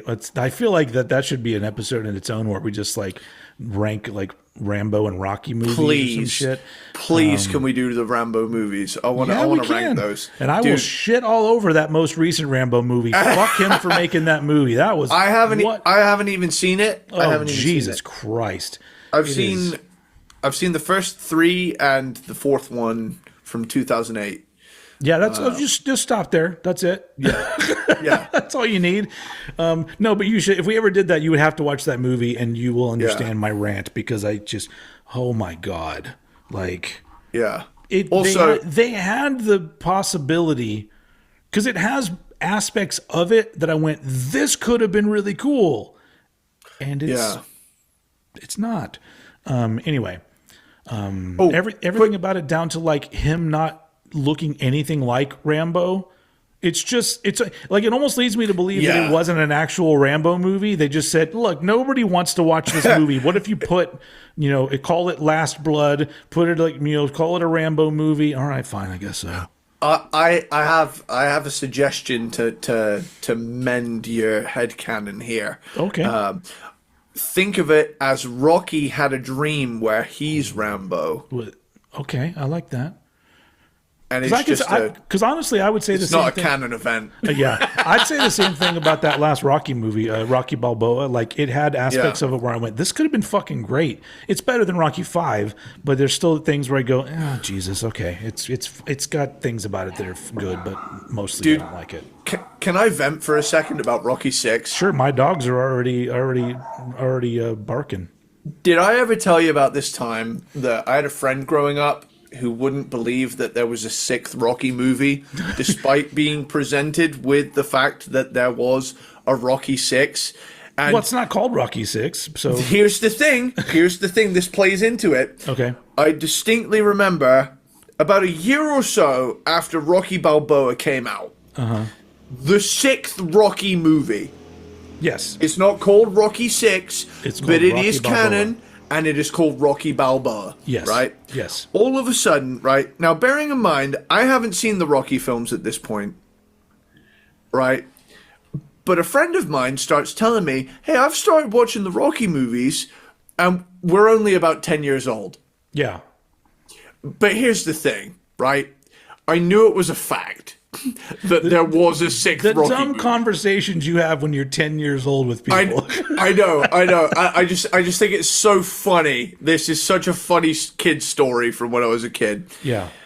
I can distinctly remember having this conversation and saying, hey, there's a 6th Rocky movie. Because I said, oh, how many of the Rocky movies have you gotten through? I said, well, my dad's got the box set, and I'm up to Rocky 3. I have yet to see the last one. I said, which one's the last one? He said, Rocky 5. I said, there's a 6th Rocky movie, right? Now, at this point, this person had a crossroads. Yeah. They could have said, really?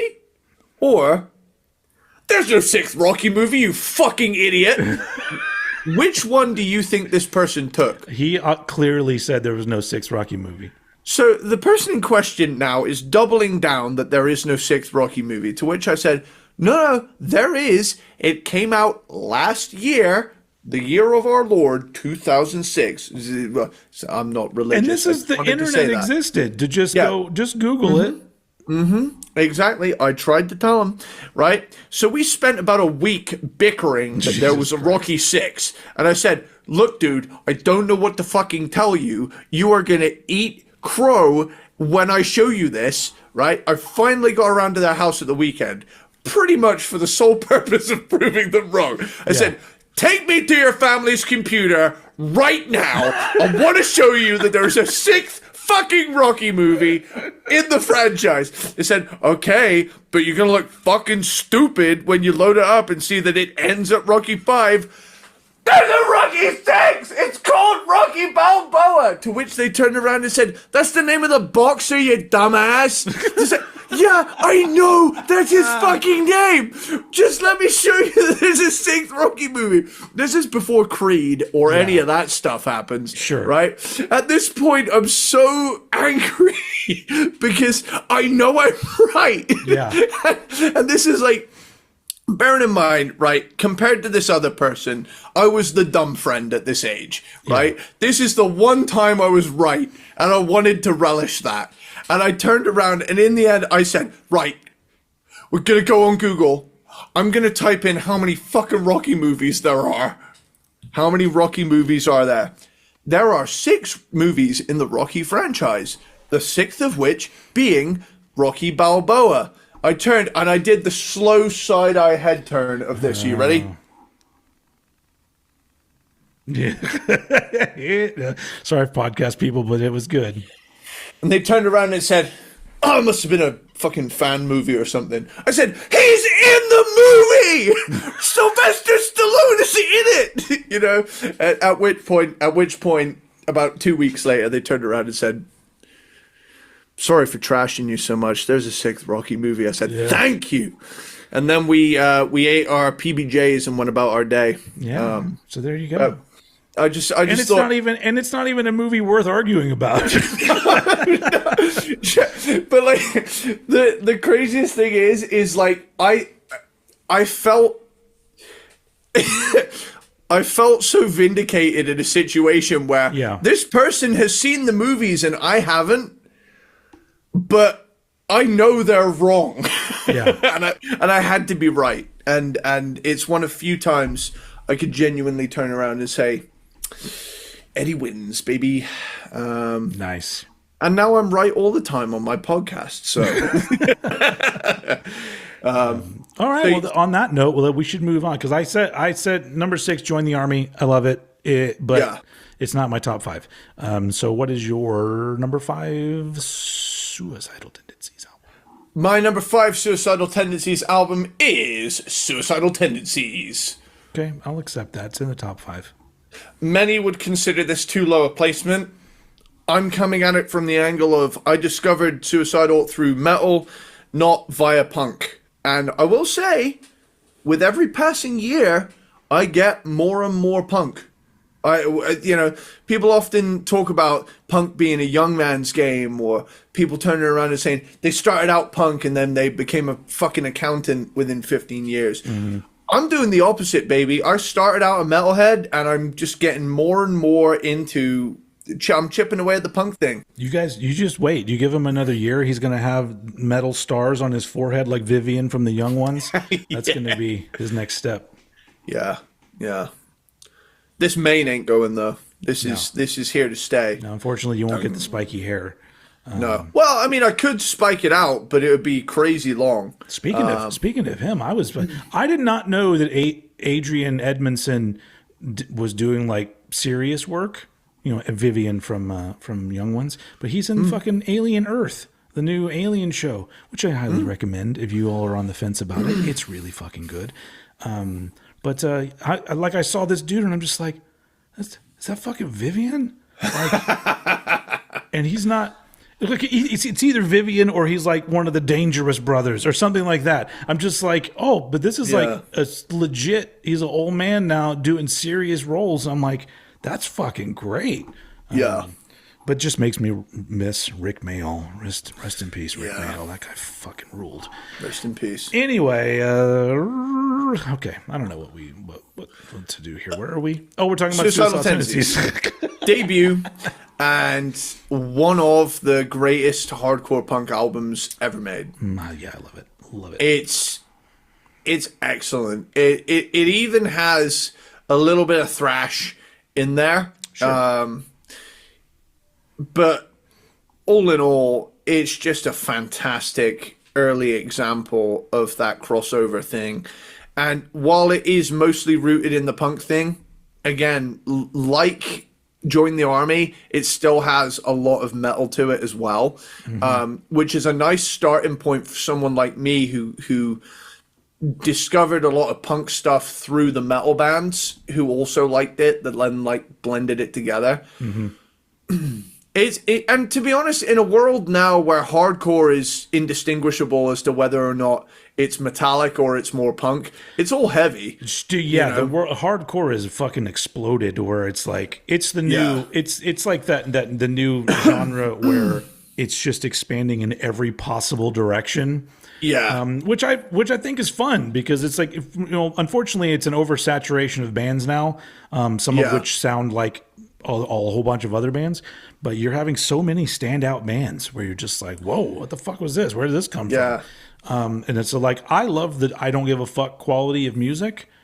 And I'm also very much enjoying embracing the idea of the woman as a front man of an extreme band, and the hardcore world is very much embracing that. And I'm just like, good, about fucking time. So anyway, hardcore as a genre just feels good. It feels good. Sometimes. as some of it's dumb as fuck to me. Other stuff is genius and very inspiring at times. Makes me want to fucking like some bands that like are in that vein of stuff That's Yeah. Those are the bands that I hear now that make me go, do I want to start another band? Like, Yeah. like, or do I want to leave my house and play in a band again? Because a lot of those bands make me feel that way. And so maybe I could just be like Greg Ginn, and I'm just going to get like a group of teenagers and me, and we're going to do a hardcore band. Hell yeah. I'm down. All right. we gotta figure out how to live stream my drum kit from wherever we are. I'm sure we'll just do it on Zoom. We'll just put. Can you just put Zoom really big behind us on the stage? Yeah. Yeah. Yeah, I'm down. Fuck yeah. That's a yes from me. Anyway. Oh yeah, you're still on self-titled. Yeah. Yeah. So the first thing I heard from this was Subliminal. Which is in the GTA 5 soundtrack on Channel X. But also, I heard the Body Count version of Institutionalized before I heard Suicidal's version. No way. Yeah. Nice. So already I'd heard a version that's fucking hilarious and fun. And then immediately after, I find out, oh, this is a cover, and there's an original version, and is one of the most bizarre songs to ever exist. And I'm so grateful it does. Because where else in music would you hear the immortal words, all I wanted was a Pepsi, just one Pepsi, and she wouldn't give it to me. Yeah. All I wanted was a Pepsi. I would like to interject here and say that reference has become so fucking tired that yes, the easiest way to make me completely ignore you is if I say anything about Suicidal and your first response is something about a Pepsi. Yeah, I'm just like, all right, bye. I'm not going to talk to you about shit anymore because you made one. But I don't know. It's very overdone. I feel like it almost regretfully. I feel like you've kind of made your mark if you can be a genuinely influential band and also have kind of a meme to your name as well. So there is that thing of, oh, we had this much cultural significance that not only do we have that level of we're massively influential, a bunch of people know us for the Pepsi line. Here's the thing, though. Now, as much as I say that that's a tired reference, I feel like Pepsi could earn some major street cred, especially now, because in the age of the internet and TikToks and stuff like that, I think that quote unquote meme has become even more popular when it comes to Suicidal. For sure, they literally could do an ad campaign where they pay Mike Muir a good give him $1 million, whatever, to be on an ad campaign, and literally the tagline could be finally get your Pepsi or something like that, Oh, yeah. Like, just like, it would be so fucking, and I would immediately be, and if they had fucking Suicidal Tendencies, like, collector's cans or some shit. Yeah. I don't even really like Pepsi. I'd go right out and buy, well, I don't really like that kind of soda that much. You're not a cola man? Not really. Okay. I didn't know if you had like a strong Coke versus Pepsi, even RC stance. To be fair, if I was going to pick one that I enjoy the most, it is a Pepsi one, but it's wild cherry Pepsi. Good choice. But for the most part, like, sodas to me over the years have become this thing where I can taste the syrupiness. Yeah. I just said penis. I can taste the syrup penis. That's our new fan base. The syrup penises. The syrup penises. All right. Yes. So there you go, everybody. The new. God damn it! We have to add another one onto the list. You're gonna have to help me remember it. Christmas dogs and syrup penis. Syrup penises. Anyway, but like, I'll start drinking it. I'll go, ooh, this is I like sodas. This is good. But like, literally, like, drink 4 or 5. I go, what is this in my mouth? That's what she said. But like, it's a syrup penis. It's a syrup penis. and I don't like the syrup penis. Okay, I'm more of a fan of the syrup vagina. But anyway, that's my problem with it. It's not any one particular soda. It's a lot of those drinks. Like I've noticed that like the flavor gets spoiled by the something in it, and I'm just like, oh, never mind. I don't want this anymore. So I literally will have 2 or 3 sips of a soda, and I'll be like, anybody else want this? I'm good. So you got a choice between a Coca-Cola or a vagina. Or a Dr. Pooper. Well, that's you got to be a little freaky for that one. Yeah, that's I don't know. People these days, people are a lot more open to butt play. So, Yeah, for sure. Anyway, this episode is sponsored by Adam and Eve. We're not. Pay us first. Be on the lookout for our dildos that are modeled after our own syrup penises. It'll be the Cranked and Wanked line. Yes. Dude, this is a good episode. Yeah, isn't it? It's good because this is one people have been looking forward to, and eventually we're going to get through this shit. But featuring hits such as "Masturbation's an Alternative," "Double-Ended Politics," "I Fucked the Devil." Oh my god! All right, are you done with the self-titled? Yeah. All right, my number 5. This might be a hot take. People say hot takes, putting this album this high, but I believe in it. My number 5 is 13 from 2013, which also has a Pepsi reference, which I always really enjoyed. In the very first song, he says, "Can somebody please get me a Diet Pepsi?" Which I thought was fun. Anyway, 13's a really good album. And it's an album that not only did I really like it when it came out, over the years, I've liked it more and more and more. If this was the Black Sabbath ranking, this would be a completely different story. Yeah, fuck that 13. That 13 is bullshit. If anyone wants to do a really funny edit, take this and put it in the Black Sabbath ranking. Yeah. Rest in peace, Ozzy Osbourne, but that album is a piece of shit. Anyway, this one's not. I think it's really great, really underrated. Thundercats on bass, Eric Moore on drums. Although some of the tracks have Ronald Bruner Jr., which is Thundercats' brother, on drums, but doesn't matter. Both those drummers are fucking fantastic, and you'll hear the drums on this album. I'm always just like, holy fuck, it's so good. You have Mike Clark on a few tracks, because this was recorded like over a decade of like studio time. But it's just great songs. It's great performances. It's got songs that just fucking like they have grown on me so much to where it became, went from a song that I thought was cool to a song I'm just like, God, this is like some of the coolest shit they did. And it's in 2013. So if you slept on this album, this is the old head seal of approval for 13. I think it's really good, and everybody sounds great. Whole band sounds great. I don't know. So it's my number 5, and then we're gonna move on to a more.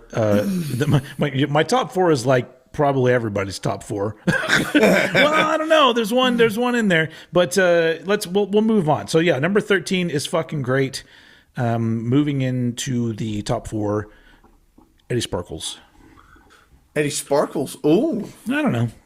That's my name before I had my identity changed, like in Knight Rider. Yeah, I'm no longer Michael Long. I'm Michael Knight. Except in this case, to be fair, I look at David Hasselhoff and I think those are some long legs. No wonder they called him Michael Long. Funnily enough, Michael Long was not played by David Hasselhoff, but here we are.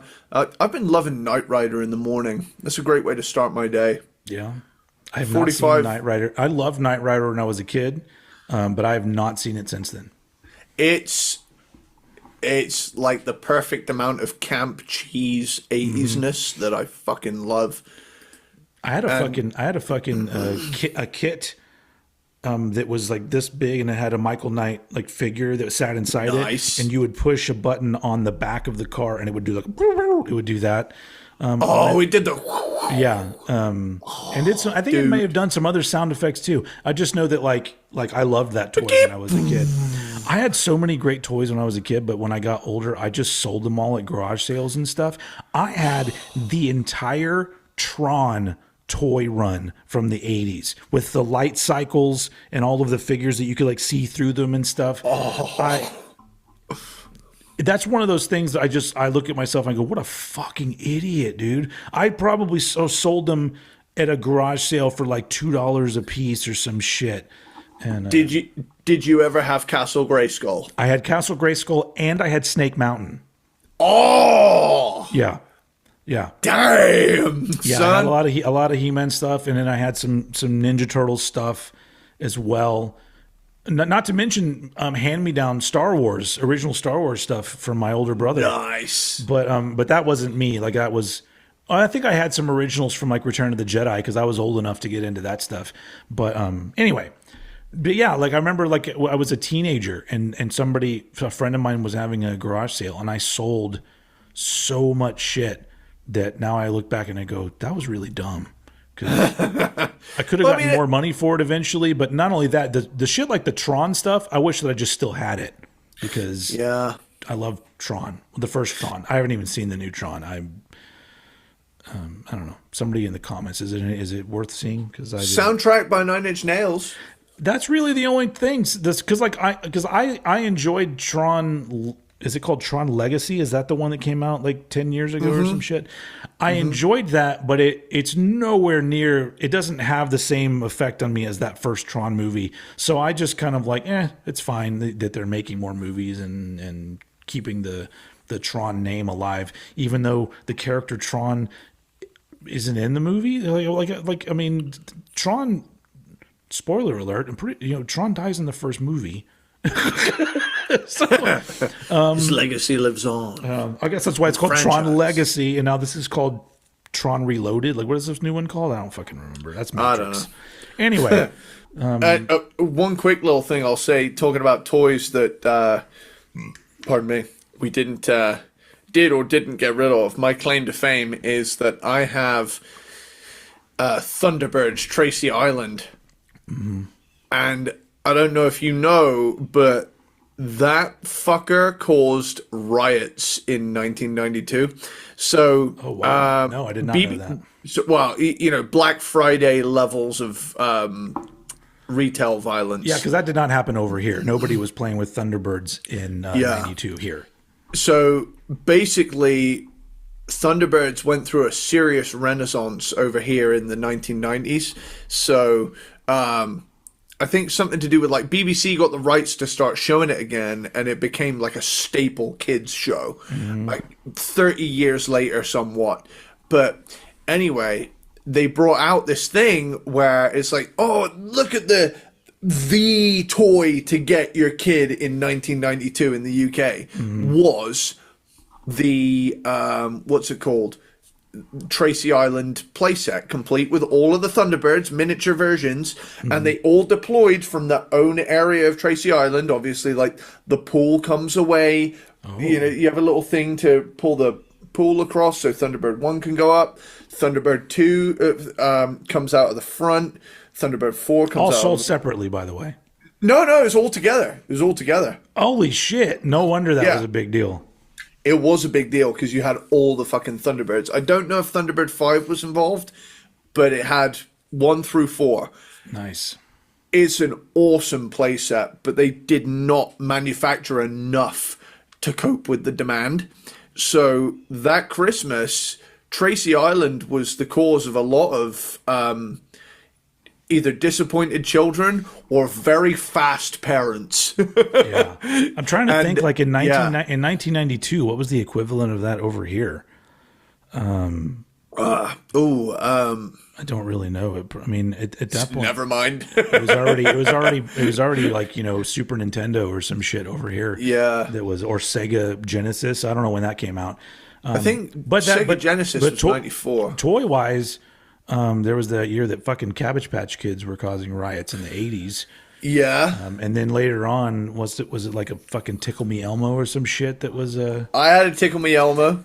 Yeah. It was all right, let me look this up real quick. Tracy Island 1992. Let me look it up. Tracy Island 1992. Since you're looking something up, let me see. I'm going to see if I can...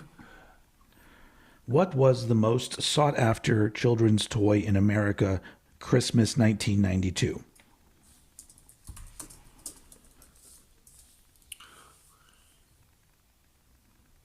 It looks like it was the Barbie Dream House, according to this. So okay, right, hold on. I'm about to send you a little photo here. This is a little bit of a tangent. We do these on the show. Sorry, guys. Yeah, I did not want a Barbie Dream House, so that was not really on my. Yeah, aside from Barbie Dream House, one of the most sought after things for Christmas 1992 was the Super Nintendo. Cool. Okay, I just sent you what's in this set. Okay. Bear in mind, this is 1992. Yeah. Well, yeah. Wow, it's made by Matchbox, everybody, so you can see the photo right there. And if you're watching the video, I apologize for podcast listeners. Matchbox Thunderbird's Tracy Island electronic playset with electronic rocket sounds and everything and voices. Yeah, that looks fucking cool as shit. I mean, it's just a painting on the cover, but if all that shit's in there, secret locked compartments packed with realistic detail and working features. Yeah, if I was a kid, when that came out, because I was already a teenager, but I would have totally been into that, because that's the one thing that I loved about Snake Mountain is just that it had that little microphone that you could talk into, and it was literally just your voice reverberating through a wire, but it was cool as hell. But the thing is, those things, like, even when I was a kid, I wanted the toys, and I barely played with them. Like, I wasn't like a collector or anything, but I would just like looking at Castle Grayskull, and I would set up like the figures around it, and I'd be like, okay, cool, that's how I'm going to play with it. I'm just going to look at it, set up like that. Toys were never like a huge thing for me for some reason. I don't know. I never played. Like I did that thing a lot of kids do where, like, you took G.I. Joes and you put like firecrackers in them and blew them up and shit. I did that stuff. But other than that, yeah, never really played with them that much. Anyway. Just before we go back to Suicidal. Yes. So in this very room, I'm going to tilt you forwards a little bit. Okay. So you he's going to whip it out, folks. So everybody get ready. Here it comes. Hold up. So I've been working on something that's pretty awesome. Oh, you told me about this. So I've been slowly but surely, right there, that orange thing on the floor. Yes.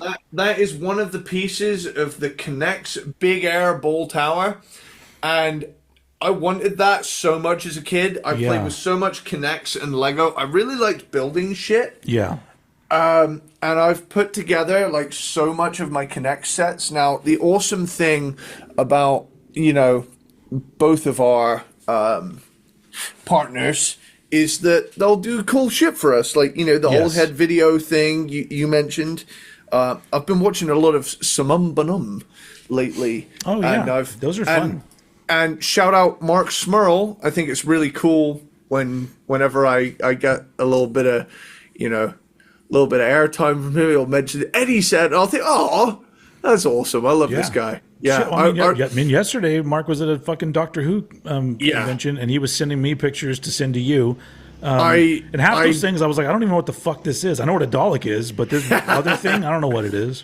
I really would love to guest on Samumbanum at some point, because I've been loving that show so much. We should. I feel like you guys should just do some Doctor Who related shit, and I'll just listen. Dude, it would just I be almost us. bought that. I sent you that picture that the VHS place that I go to had some Doctor Who VHS, and I almost got them, but I was like, then I knew it would send me down the wormhole of like, oh well, now I got to get all of the original Doctor Who VHSs, and I'm like, I don't have that kind of money right now. But it was cool to see the 5 Doctors because I was like, oh, I remember liking this one when I was a kid.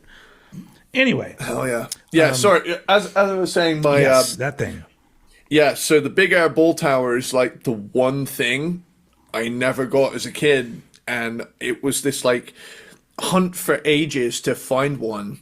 And then, you know, my fiance was kind enough to turn around and say, "Hey, I found this on Facebook Marketplace. It's only the parts that make the set unique. There are no additional pieces. All of the quote-unquote connects pieces are not present. The only thing are the tubes, the connectors, and the big motor at the bottom that would make the Big Air Ball Tower." But she said, "I know you have a fuck ton of connects.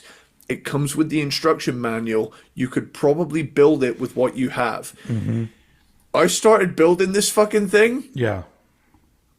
I need more connects. This thing is so big. Does anybody out there have connects that they want to donate to Eddie Sparxx?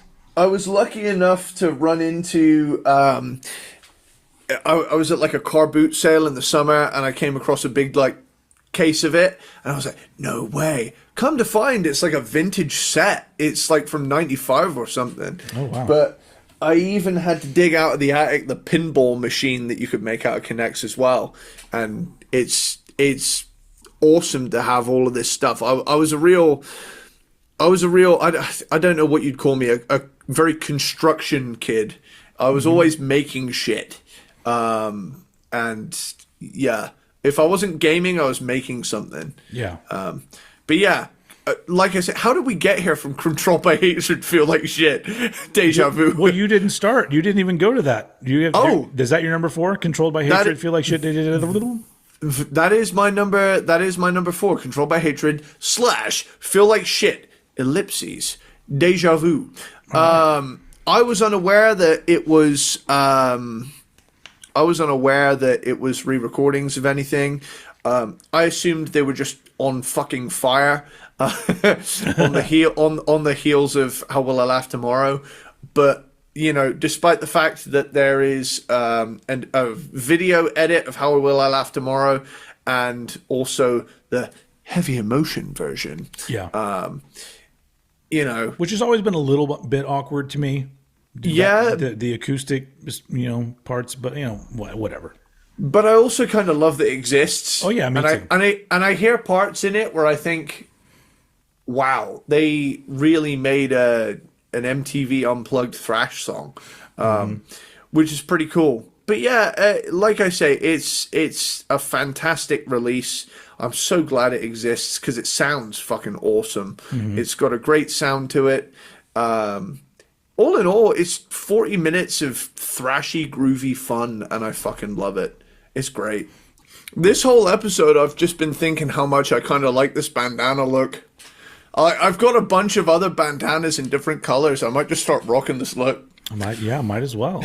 I mean, it looks good on you, and then you never know which gang you'll be representing each episode. So, yeah. Thankfully, I don't live in a gang area, so I don't need to worry about who I'm affiliated with. There's not a Cornish gang around there that. Well, I mean, we get a little bit territorial over, like, whether the jam goes first or not. Jam definitely goes first. If you ask anyone in Devon, they will say otherwise. They are wrong. Jam is a spread. Cream is a topping. So there you go. All right, you heard it here first. When it comes to a scone, mm-hmm. you put the fucking jam on first and then the cream. The other way around is, I'm proud to say that. Yeah, doesn't make sense the other way around to me. Doesn't, no. It's not fucking butter. It's cream. It's different. It's built different. Okay, so were you done with Controlled by Hatred? Mm-hmm. Okay. Controlled by Hatred, feel like shit. Cool. Deja vu. My number 4 is Lights, Camera, Revolution from 1990. Wow. Technically my intro to Suicidal Tendencies, I guess, and the intro of Rob Trujillo to the band. Now here's the thing. This is my number 4 album, but I consider this peak lineup Suicidal Tendencies. I get that. Grouping of people. There are some fucking crazy classic songs on this. Obviously, You Can't Bring Me Down, I would think, is the quintessential Suicidal Tendencies song. Absolutely. Yeah. And there's so many great songs on this. The only reason why this goes at number 4, as much as I love it, is because it's not that much of a step forward from How Can I Laugh Tomorrow When I Can't Even Smile Today. It's a little bit more thrashy, but overall it doesn't ever hit me as like vastly different from that album. Both are classics. It's really hard to like rank some of these albums just because if it's the album that's currently playing, I would probably be like, oh, this is my favorite. I love this one. But yeah, this is also a really like, I feel very nostalgic when a lot of these songs come on, just because I remember seeing the music videos, Send Me Your Money. What's the other one off of this one that they did? Is it, where's the damn track listing? I'm really bad with song titles. Hold up. Alone, Lovely. Was it Alone that had I thought they had like a music video for another fucking song. It doesn't matter. Who the fuck cares? Anyway, it's literally there's so many fucking great songs on here. And some real great thrashy stuff. It's amazing. This album is an absolute classic. But yeah, it really is like when I'm ranking this band, because I am a big fan of like everything that they did. There are albums that they did where it's something a little different.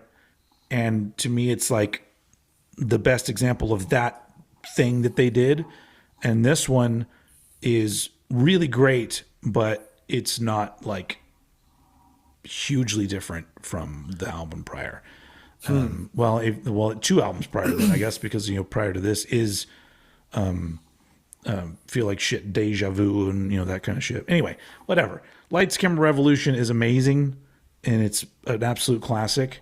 But yeah. I would be, if I put it above my top 3, I wouldn't be happy with myself, because I love my top 3. I love the top 4. I love all these albums. Anyway, that's my number 4, Lights, Camera, Revolution. Cool. My number 3 is How Will I Laugh Tomorrow When I Can't Even Smile Today? All right. One of the longest album titles ever, and I love it. Honestly, as well, something I highlighted to you, that something that really drew me towards this album when I first found the band, really getting into them, is the fact that you could recreate this with kind of janky 20-year-old PS2 graphics and it would look exactly like a shot from San Andreas. Yeah. Like, this is the most, barring hip-hop albums of the same era, this is the most San Andreas style looking metal album of all time. For those who don't know, just coming into this episode, GTA games had a huge influence on my music taste. And this one right here is a fantastic fucking thrash metal album. This is where they had fully embraced the thrash metal thing. There's obviously the crossover punky edge to it, but this is where it's like, oh, they're a metal band now, It's great. Like, I remember hearing Trip at the Brain for the first time and being blown the fuck away Just that is a kick the doors in song. They're really good at album openers. Hell yeah. It's great. It's another classic music video. It's got an appearance from John Cusack in that music video. Yeah, that's great. There's nothing wrong with this brain. Yeah. Oh, man. But, like, just Trip at the Brain, Hearing Voices, Pledge Your Allegiance, How Will I Laugh Tomorrow? God damn. Yeah. It's so many good songs. Oh, man. It's so... I think Suicidal is exclusive to the CD version. But, God, it's just such a great album. It's a great album. Every time I hear it, I'm thrilled. Every single one of the tracks is fun, but it's fun in the way that the subject matter is, like, you know, serious, but the way it's presented is fun. And that's what I love about kind of the crossover thrash thing, is that, yeah, the subject matter is, like, you know, hits hard, but if you just want to, like, throw yourself around a little bit, you fucking do that too. Yeah. That could be applied to a lot of metal, but the thing I love about crossover stuff is that it allows you that, yeah, just fucking get in the pit and fucking flail around a little bit vibe. Yeah. I love this album. And the thing I like about it as well visually, you know, I know I'm getting hung up on the album cover here. Yeah. There's just something about it that draws me to return to it all the time. Yeah. And while it's not my number one pick, it's one of those... You know when you look at a particular type of food and you think, oh, yeah, I want some of that. You know, I feel that when I look at this, because despite its, like, you know, sunny blue sky, you know, it's got that... Orale, ese. Yeah. You know, chinga tu madre, pendejo, kind of vibe going on. We're so bilingual in this show now. Yeah. It definitely, you know. For those at home, that he basically just said, fuck your mom, you idiot. Yeah. Yeah. To your mother, dickhead. Yeah. It's an awesome, just all round, where did this come from album, I think, for me. When I listen to this, I think, oh, homie's been practicing. You know, every single one of the elements on this album have been taken to a higher level. You know, the songwriting, the production, the performance. The first two albums feel kind of patchy and scrapped together. This feels very, very intentional. You know, it's that thing of, like, I love the whole DIY punk ethos. Yeah. But this is taken it, tightened it up, and shown, oh, they've evolved. And that's what I love about Suicidal Tendencies is there's a string of albums here where it's like continuous evolution. Yes. And the fact that there was an offshoot of this called Infectious Grooves, which is another ranking we'll get to at some point. Yeah. I just love the fact that this is a group of dudes that carried on fucking evolving, you know, and whether or not that bottomed out somewhere in the late 90s, early 2000s, and since then they've just been doing what they know really, really well. They've had an outstanding career in terms of the sheer amount of output, game-changing stuff, really great stuff. I adore this album, and to have an album like this at number 3, you're doing something right. Yeah. Yeah. Alrighty. You're doing a lot right. Sweet. Yeah. Not my number 3. My number 3 is The Art of Rebellion from 1992, which to me, this is another album that sometimes gets some shit from people, and that's dumb. But to me, it's Suicidal Tendencies at their most adventurous, which I really enjoy. Yeah. You got Josh Freese on drums, who was the drummer of the Foo Fighters, and then he got kicked out of the Foo Fighters already. I don't fucking know. He was also in the Vandals and a bunch of other bands. My only gripe about this album is it's very long, but it is one of those albums where I don't know what song I would remove from it. But I've always really liked how this is almost like the extreme of like every angle of Suicidal Tendencies. It's Mike being his most unhinged Mike at parts of this album. It's being the most melodic, and and with the songs in one hand, still a lot of metal going on, but they're the only band that could have made this album. Like, that's the thing, is that like I hear stuff on this album that I go, no other band would have done it like this.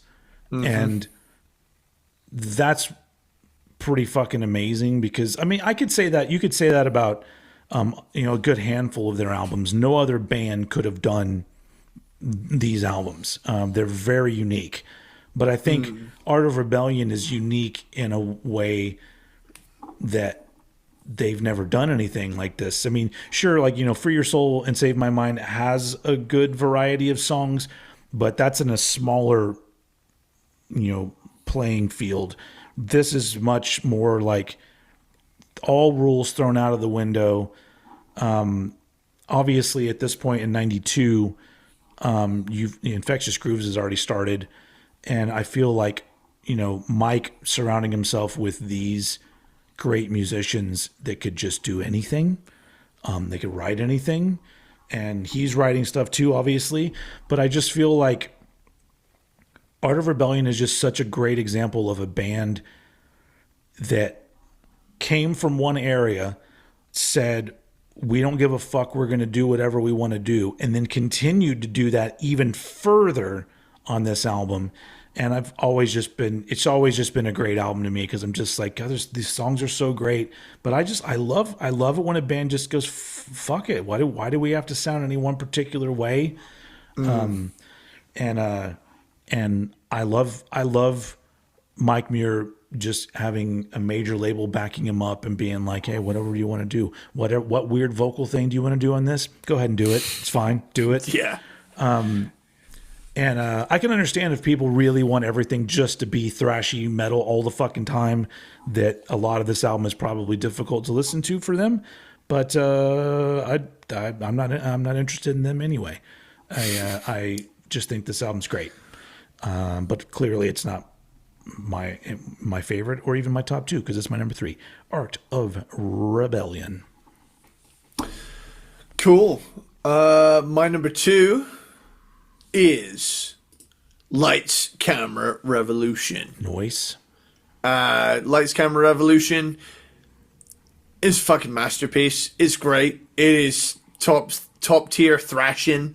And the songwriting is fantastic. Like, for a band to open an album with "You Can't Bring Me Down," that is a mission statement. Which I feel like that song has been their show opener ever since. Yeah. Yeah. And for good reason. All the way through, the production's great, the songwriting's great. Everything is on fire. This is a band firing on all cylinders. Even if I haven't put it at number 1, anyone who puts this at number 1, I'm like, yeah, I agree. Yeah, I wouldn't argue with it either. If you're looking for a thrash metal album from Suicidal Tendencies, here's where to go. Next to what's it called? How Will I Laugh Tomorrow?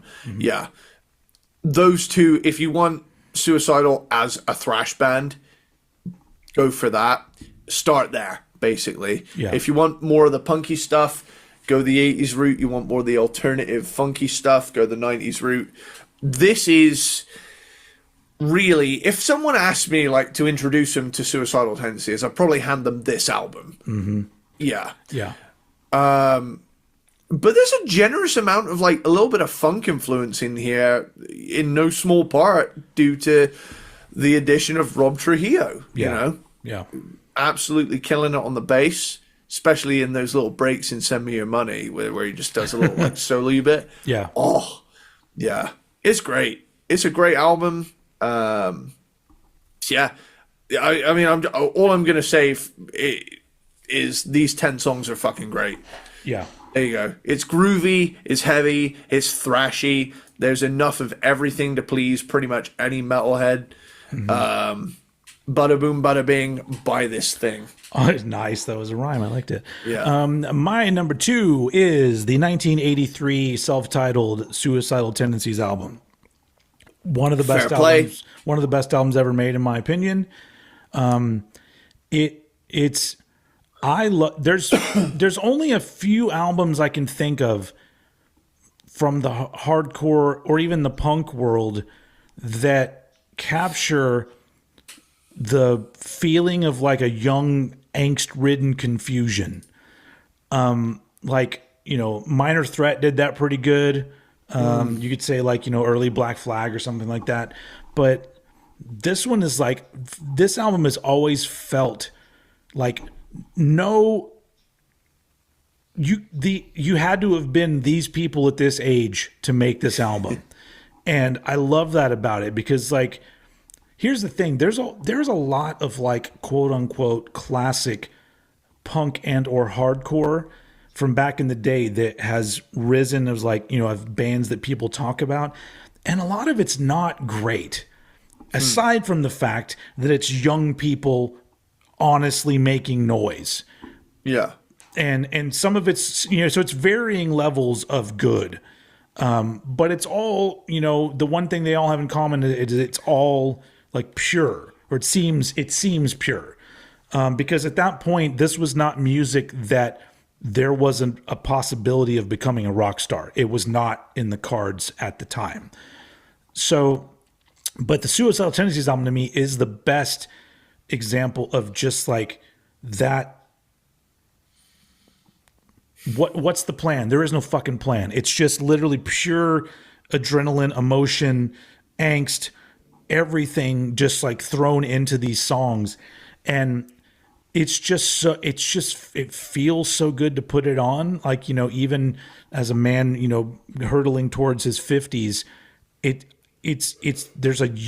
almost like a youthful shot of adrenaline, you know, in my veins when I hear this album. And I'm just like, it's almost like, do you want to, you know, if you've never been a teenage man, a teenage boy, and you want to know what it feels like, just put on Suicidal Tendencies' first album. Because I feel like it just feels like that's what it's like. And it's just, to me, it's just aged so well because it sounds of its time, but it still sounds so vital, and it just feels alive to me every time I listen to this album. Anyway, yeah, I love it so much. Not my favorite Suicidal Tendencies album, nor the one that, you know, because you talked about, you know, giving, you know, Lights Camera Revolution if somebody was starting, you know, so, which I don't disagree with that. But my number one is what I consider the definitive Suicidal Tendencies album, taking into context everything they did. But you chose a really good one for your number one, so I'm ready to hear you talk about this one. Cool. Upon revisiting this discography, an album that I always found really interesting has ended up once again, a 1992 album has hit my number one slot for good reason. It's fucking great. It's adventurous. It's experimental. It's simultaneous. Stand by, stomach. Here come banana. It's great. I fucking love that. See, the thing is, the album's The Art of Rebellion, by the way. This shows that in the wake of grunge and the Black Album, you didn't have to completely forsake your thrash roots to experiment with alt rock ambition and progressive song structures and stuff like that. Yeah. This right here is exactly why I love metal and heavy music from the early 90s. It's this melting pot of everything for a brief time, coexisting in one giant thing, where there was a little bit of the stadium rock production left over. There's the thrash heaviness blending with the alt rock experimental side of things. There's so many things to love about albums released in especially 91 and 92 because they're just it's this melting pot of everything happening at once. How long ago did we do 91 and 92? Because I was looking at our 1991 ranking, and that's back when we were only doing a top 5. Yeah, 91 was one of the first. I think the first year we ever did was 89, followed by 91. I feel like those are all years that we need to revisit because we were only doing a top 5 at the time. Yeah, we need to come back and do a top... fuck it, I'll do a top 15 for those years. Yeah. You know? Yeah.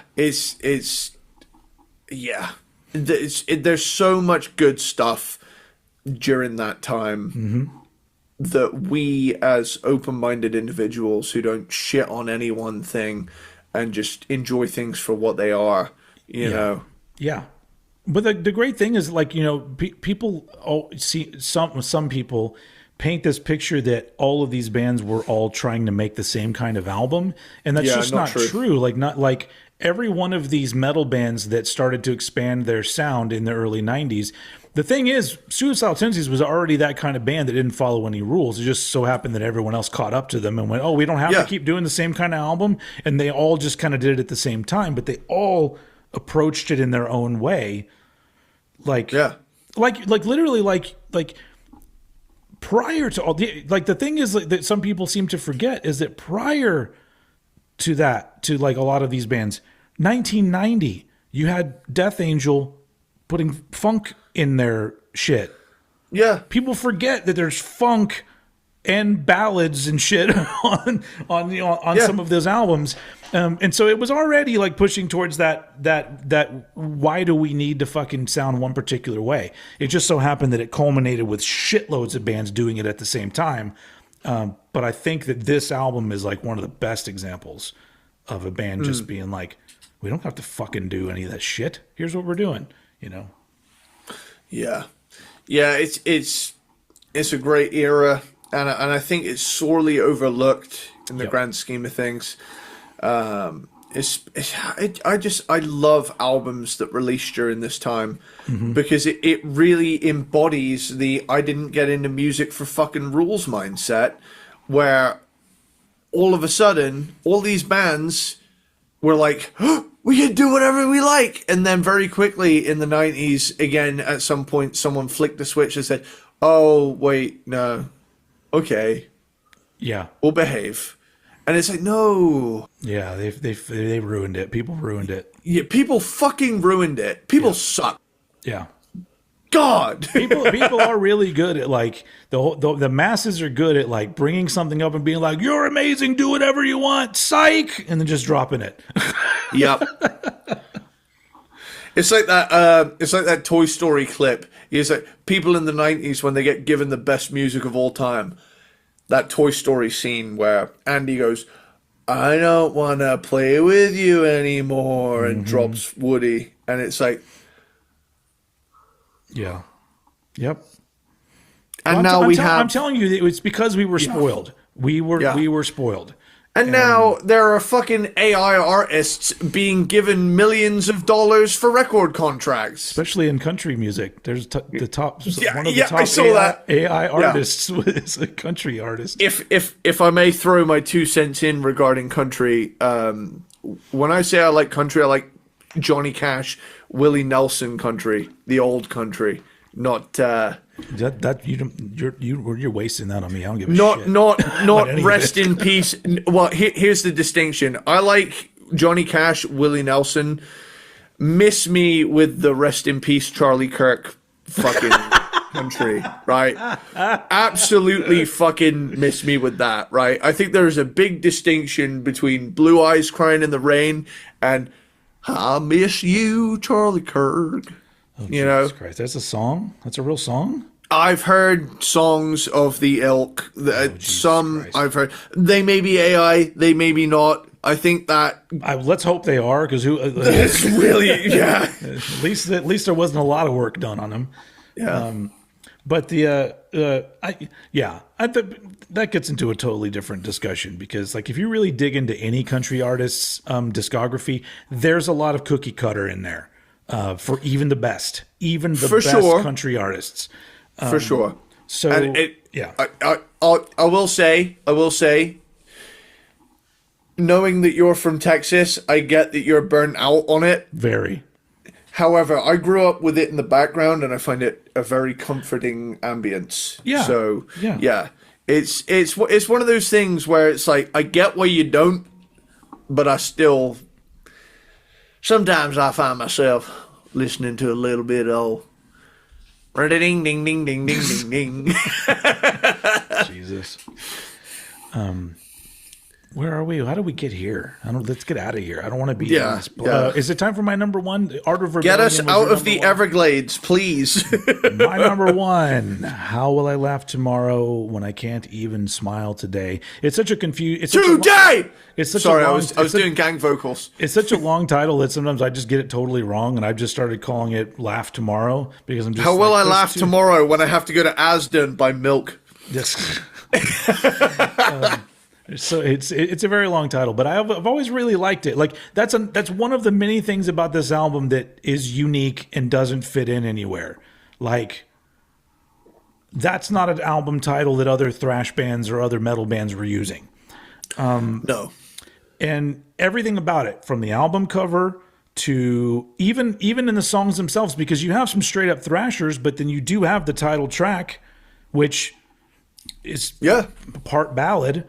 For all intents and purposes, it is a thrash power ballad. Yeah, and not only that, you've got like Surf and Slam, and then Love that track. and yeah. So that if Pledge Your Allegiance, it's like there's a lot of like, it's an album that like doesn't even within what it is doesn't stick to any particular rules. They sound how they sound with the combination of those dudes, because obviously, you've got Rocky George, who fucking rules, but now you got Mike Clark fully in the band, and that's a good combo right there.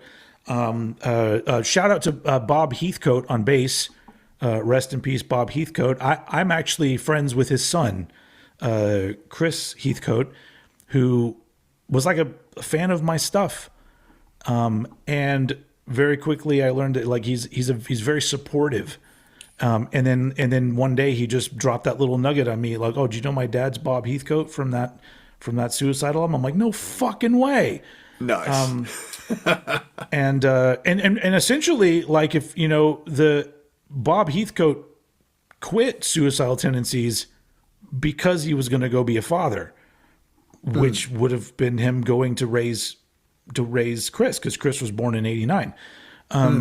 So anyway, shout out to Chris. Hey, thanks for always supporting me. He's a good dude. But yeah, this album is like, to me, it's like it's so interesting, because when I think of crossover thrash, this is the first album I think of. But you could also make the argument that there are purer crossover thrash albums than this. And I think that's why I like it so much, because some people could, argue, throw in, DRI or whoever, Crumb Suckers or whatever band you want to throw in, and I wouldn't argue with you, and I'd be like, sure, that might be a better example of crossover thrash or whatever. But this particular one has the audacity, I guess, to not only be an iconic of a genre that it was helping create, while also actively playing with the boundaries of that kind of label. So it's almost like as soon as these guys came in and they were like, "Hey," people are going, "Hey, crossover thrash," and they went, "Well, we don't know what you're talking about," and they've already moved on. And so it's like, so I just really always liked the fact that this album feels important for a particular sound, while at the same time immediately reminding you there's also no rules in this, and we're going to do whatever the fuck we want. So you do get like this great cross section of the thrashiness, the crossover with a little bit of the hardcore, but also them taking whatever kind of left turns they want to take on whatever songs they want. Not to mention the fact that Mike Muir is a very unique vocalist and nobody does the shit that he does. So it's that combination of things just makes this, to me, like the quintessential Suicidal Tendencies album, because it does have a little bit. It's, you know, it's like they obviously on event now, they're on a major label, they're on Epic Records, so they've got that going for them. But at the same time, they're still like, you know, punk hardcore kids that just happen to get a little more metallic. And I just think that this is like just the best example of that. Everything comes into you know, the production is there, songs are there, artwork is iconic. It's just absolutely perfect album, and just one, like literally one of the best. Like if you're going to make a list of 80s metal albums, just period. I'm not talking crossover thrash or even thrash or whatever. 80s This metal belongs there. albums, this is in the list. Yeah. And it's still an album that, like, nobody, even the people, even the bands that try to sound exactly like this. There's that band called Negative Self, I think. They literally just. What are they called? Sorry. Negative Self. I think that's what they're called. Negative. Their first album has the fucking bandana on the cover, and it sounds exactly like Suicidal Tendencies. But even them, they missed out on a really important part of the sound of Suicidal. And in trying to make the shit sound a certain way, they totally missed the point of it. But not a bad band, but they may have moved on from trying to be Suicidal Worship, but they started off that way for sure.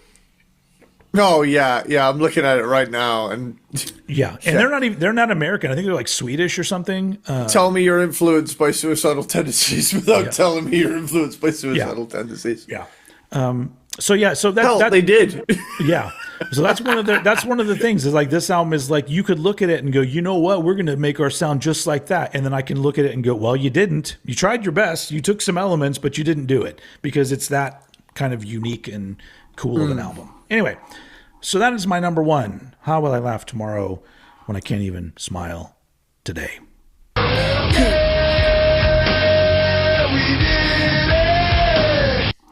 All right.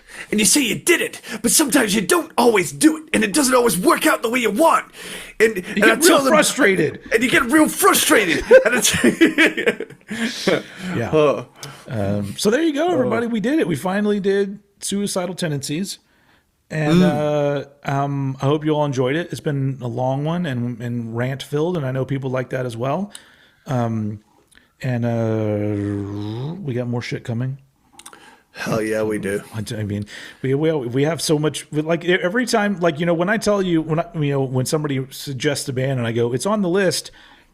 It's literally like the list is just this massive thing. It's a huge list. We constantly have a list of about 10 that are like the upcoming 10, but then even those 10 get shuffled around. Yeah. So it's like an organic kind of thing where it's constantly sort of evolving as we go along. But and so that's what's happened with Suicidal. Is that Suicidal like one that's always been in the list, and it just got moved around, and it just so happened it took 5.5 years to get here. Yeah. So Hot damn, dude. but now we've done it, and Yeah.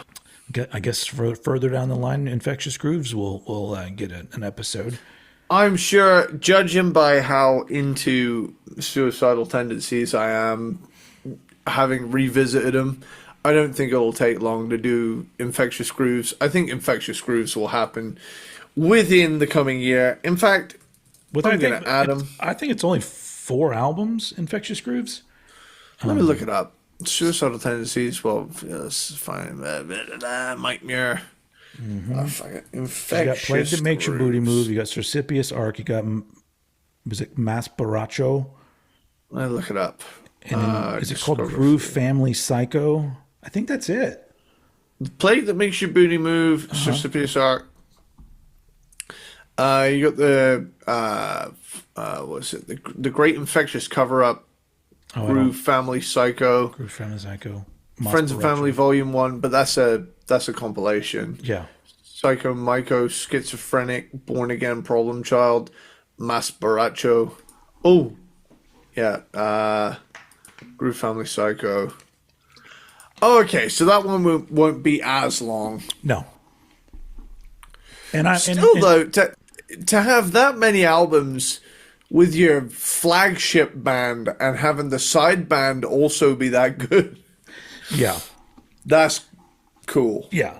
So we'll get to those, but hopefully everybody enjoyed this one. And as usual, for those of you who have made it the whole way through, oh wait, I got to remember to put the new one in there. So we've got, oh god, I think I've now reached the limit. Syrupinus. I know, but what's the first one? Peanut butter platypus, aluminium squirrels, Belvedere ball sitter. Okay, aluminium squirrels. Jesus Christ, Belvedere ball sitters. Let's start over. Okay. Peanut butter platypuses, aluminium squirrels, Belvedere ball sitters, Christmas dogs, syrup penises. Syrupinus. Are you now serving the syrupinus? Sorry. Hold up. Syrupinises. Syrupinus. For some reason, saying penises always makes me laugh. For some reason, the plural of penis makes me laugh all the time. Okay. I don't know why. Try it. Penises. I mean, I tried. I tried my best.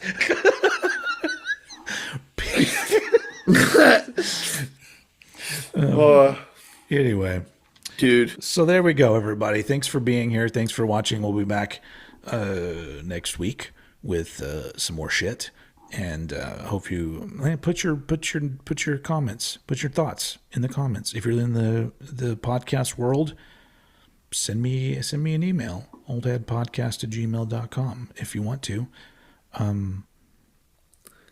I don't know how to wrap this up. I feel like I don't know the best way to wrap this sometimes up. Sometimes I want to wrap things up, and it doesn't work out the way I want it to.